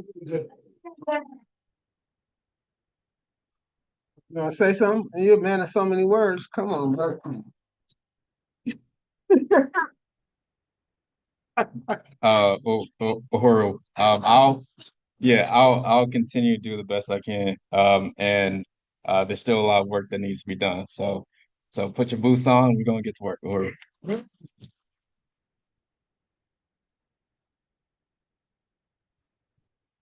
Another person.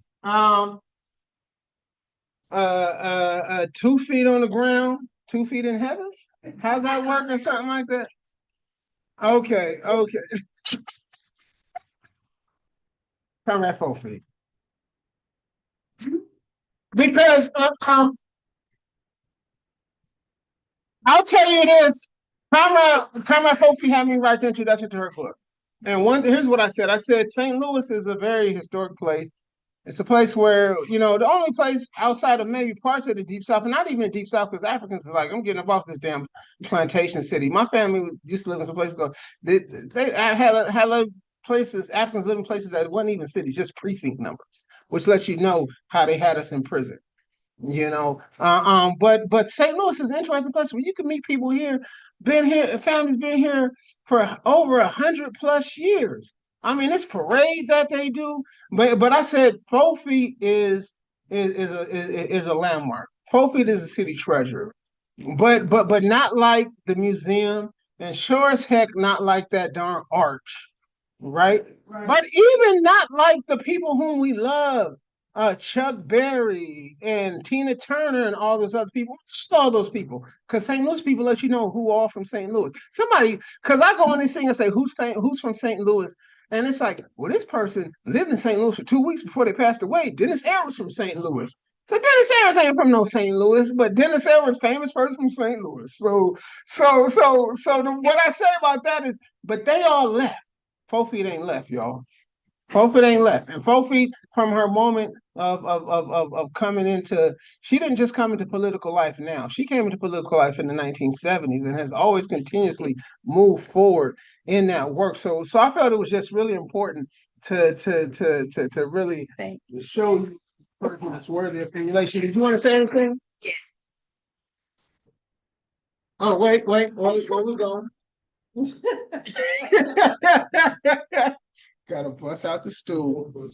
I was taught to always be ready.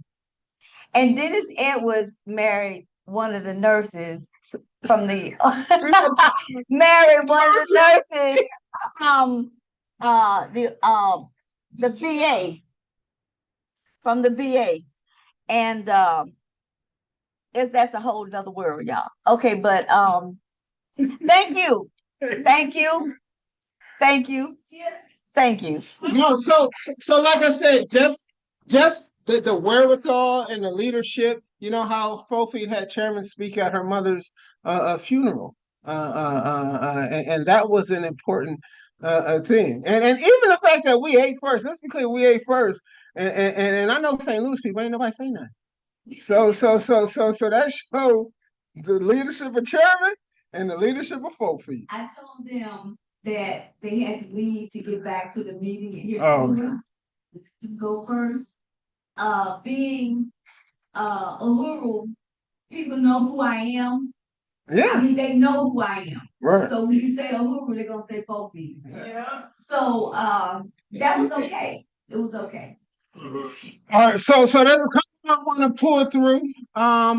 Another word of emulation, like I said, I want to just salute Comrade Siaka. Siaka is not formally housed in InPDUM as an organizer, but he has that sort of InPDUM spirit.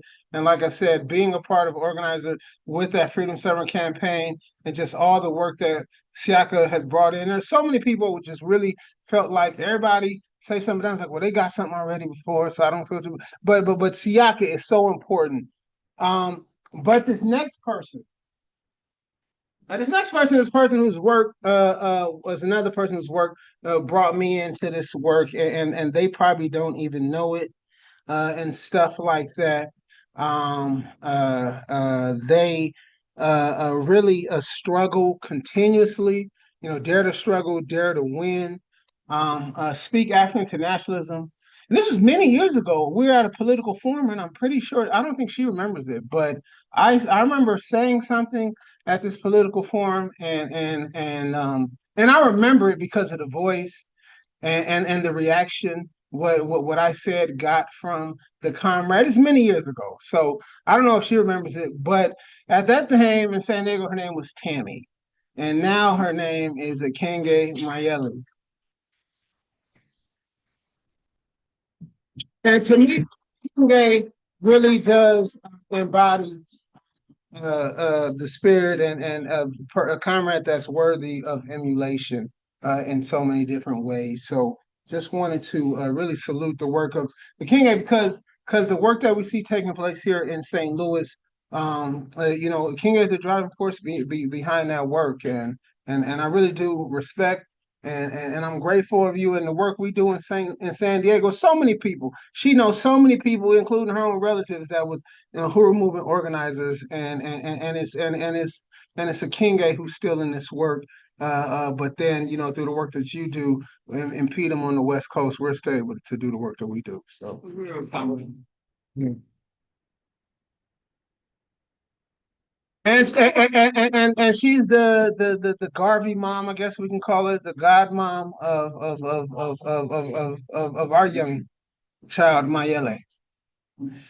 So and then two ones real quick. Comrade for Uhuru Swag. I thought about this, and then I when I touched down in North Carolina, y'all need to meet this comrade because this comrade is absolutely brilliant. This comrade walks African internationalism. And I touched down, and I was like, oh man, I got those same kicks that you got. And then he bust out the fitted cap, and he had the shorts, and he had a custom T-shirt with Chairman on it that said Vanguard of the Revolution, all this other stuff. You got to meet Comrade Osahene, Chairman. You're gonna like Comrade Osahene out of North Carolina, leading that work there. So Comrade Osahene would have loved to be here. He had other obligations, but I want to big up the comrade because for Uhuru Swag. But this last one before we go, don't switch to it yet. This last one before we go, I feel is absolutely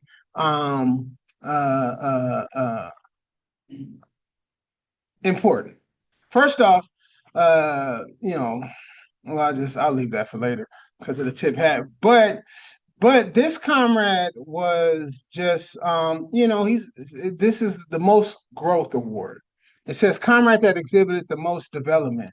And this is a comrade that, like I said, is the spirit and the heartbeat of the city. when we talk about something as basic as where posters should get up or where we can do some outreach or what happened here or what happened there and stuff like that. This person is a walking encyclopedia of the history of the city and the vibrance of this branch comes from the work that that comrade has done to continue to struggle to become a much a vital leader towards InPDUM here in St. Louis and also internationally. So for the most growth award, and all of the committee unanimously agreed with this comrade for most growth, Comrade Westbrook. And the reason why I want to say most Comrade Westbrook because Comrade Westbrook has another name, and he said, well, he called me on the phone. He said, you keep calling me that name, and that's not my name. I said, down in Montgomery, up on the hills. You got so no, remember you tell me. I was like, no, it's not me, man. It's just the system. It's now it says Westbrook. Whenever it emails you, it says Westbrook. So Comrade Westbrook, most growth. This really is appropriate. Much respect, man. So come say something. So that's the last one for today. I know we haven't heard from Tempe yet for the food. I appreciate it, y'all. See, I'm just joking. No, so I wasn't gonna say nothing, but since he spoke on it, no, I thought I was speaking to one of them robots. Oh, yeah, that's what and see me, Jason Westbrook. I said, don't go by Jason. And it kept saying Jason Westbrook.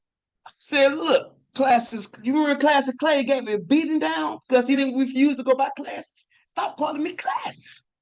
Yeah, I remember. Then he texts back. I said, oh shit. This a real human. I thought I was going off on the robot. But anyway, I appreciate the award. Chairman, not only chairman, but the rest of our leaders, I look as them as an example. When you look at someone that's nearly flawless and examine them, you see all the imperfections in yourself. And then that's when, if you truly looking for growth, you start to weed out the bad things and try to become more like a leader. Yes, chairman. So I give him all the honor to reason why I'm the most growth. Because ain't no lashing like a lashes from the chairman. So anytime I do bad and he lash at me, it makes me grow. Because I don't want to get lashed at again. So thank you, Chairman, for allowing me to grow. All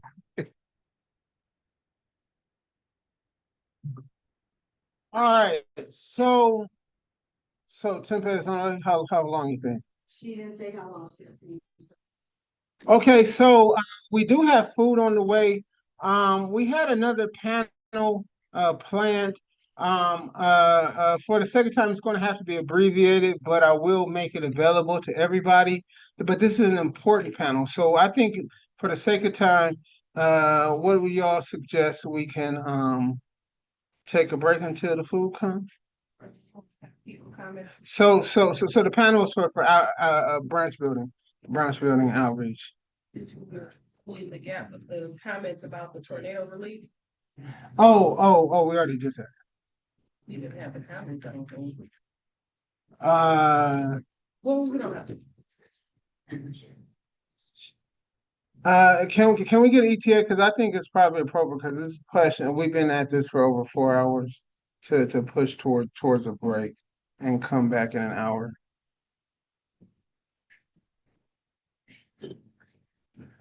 In the meantime, are there any comments around the tornado relief? I know we moved. The importance of the panel was to move into the resolution, but if there's any comments around that, we can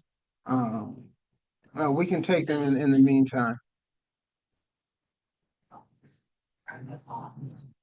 I guess that's what I suggested. I have a comment about it. One of the things I think people probably didn't realize with the tornado relief that I kind of recently realized when it affected close to home is that the families who could not afford to move out of the area, now they're using that as an opportunity to start taking their children out of the home. One person that I talked to, because when the child was taken out of the home of the person that I was aware of, I contacted somebody I know that does the work that they take the children into their homes. And she said everybody that she knows that does that work were at capacity. And she didn't really understand why at the time. And then when I mentioned about the situation that the person had, because the home was considered not livable because the landlord would not address the issue with the crack in the wall and mold was building up. So you have those situations that are taking place within in the north side here. And then housing is very limited because I have been calling around to the different organizations that work with families with special needs to see what they had. And they said, even out to, as far as St. Charles, you're not going to find anybody that has any resources because it's very limited. So there's no place for these people to go. Then they're not able to make the corrections that they need to make. So now the state is taking it upon themselves to come in and start taking the children out of their homes. But I just wanted to point that out. Yeah, that's important. And I think, we'll be speaking about REST CPS moving forward. And just, Chairman speaks of the negative public policy of police containment and that needing to be replaced with a positive public policy of economic development. And that speaks directly to that. What you're talking about is the public policy of police containment in multiple ways around. But we also know that sort of in the crisis of imperialism, what at one time might have been sustainable for the colonizers to gain their footing isn't sustainable anymore. But it is important for us to bring that explanation to the people and things like that. So I appreciate that. Lunch is here. We're going to break for the next hour. We'll come back at 2:15, 2:15 Central Time, where we'll pick up with the agenda things. Thank you. Oh.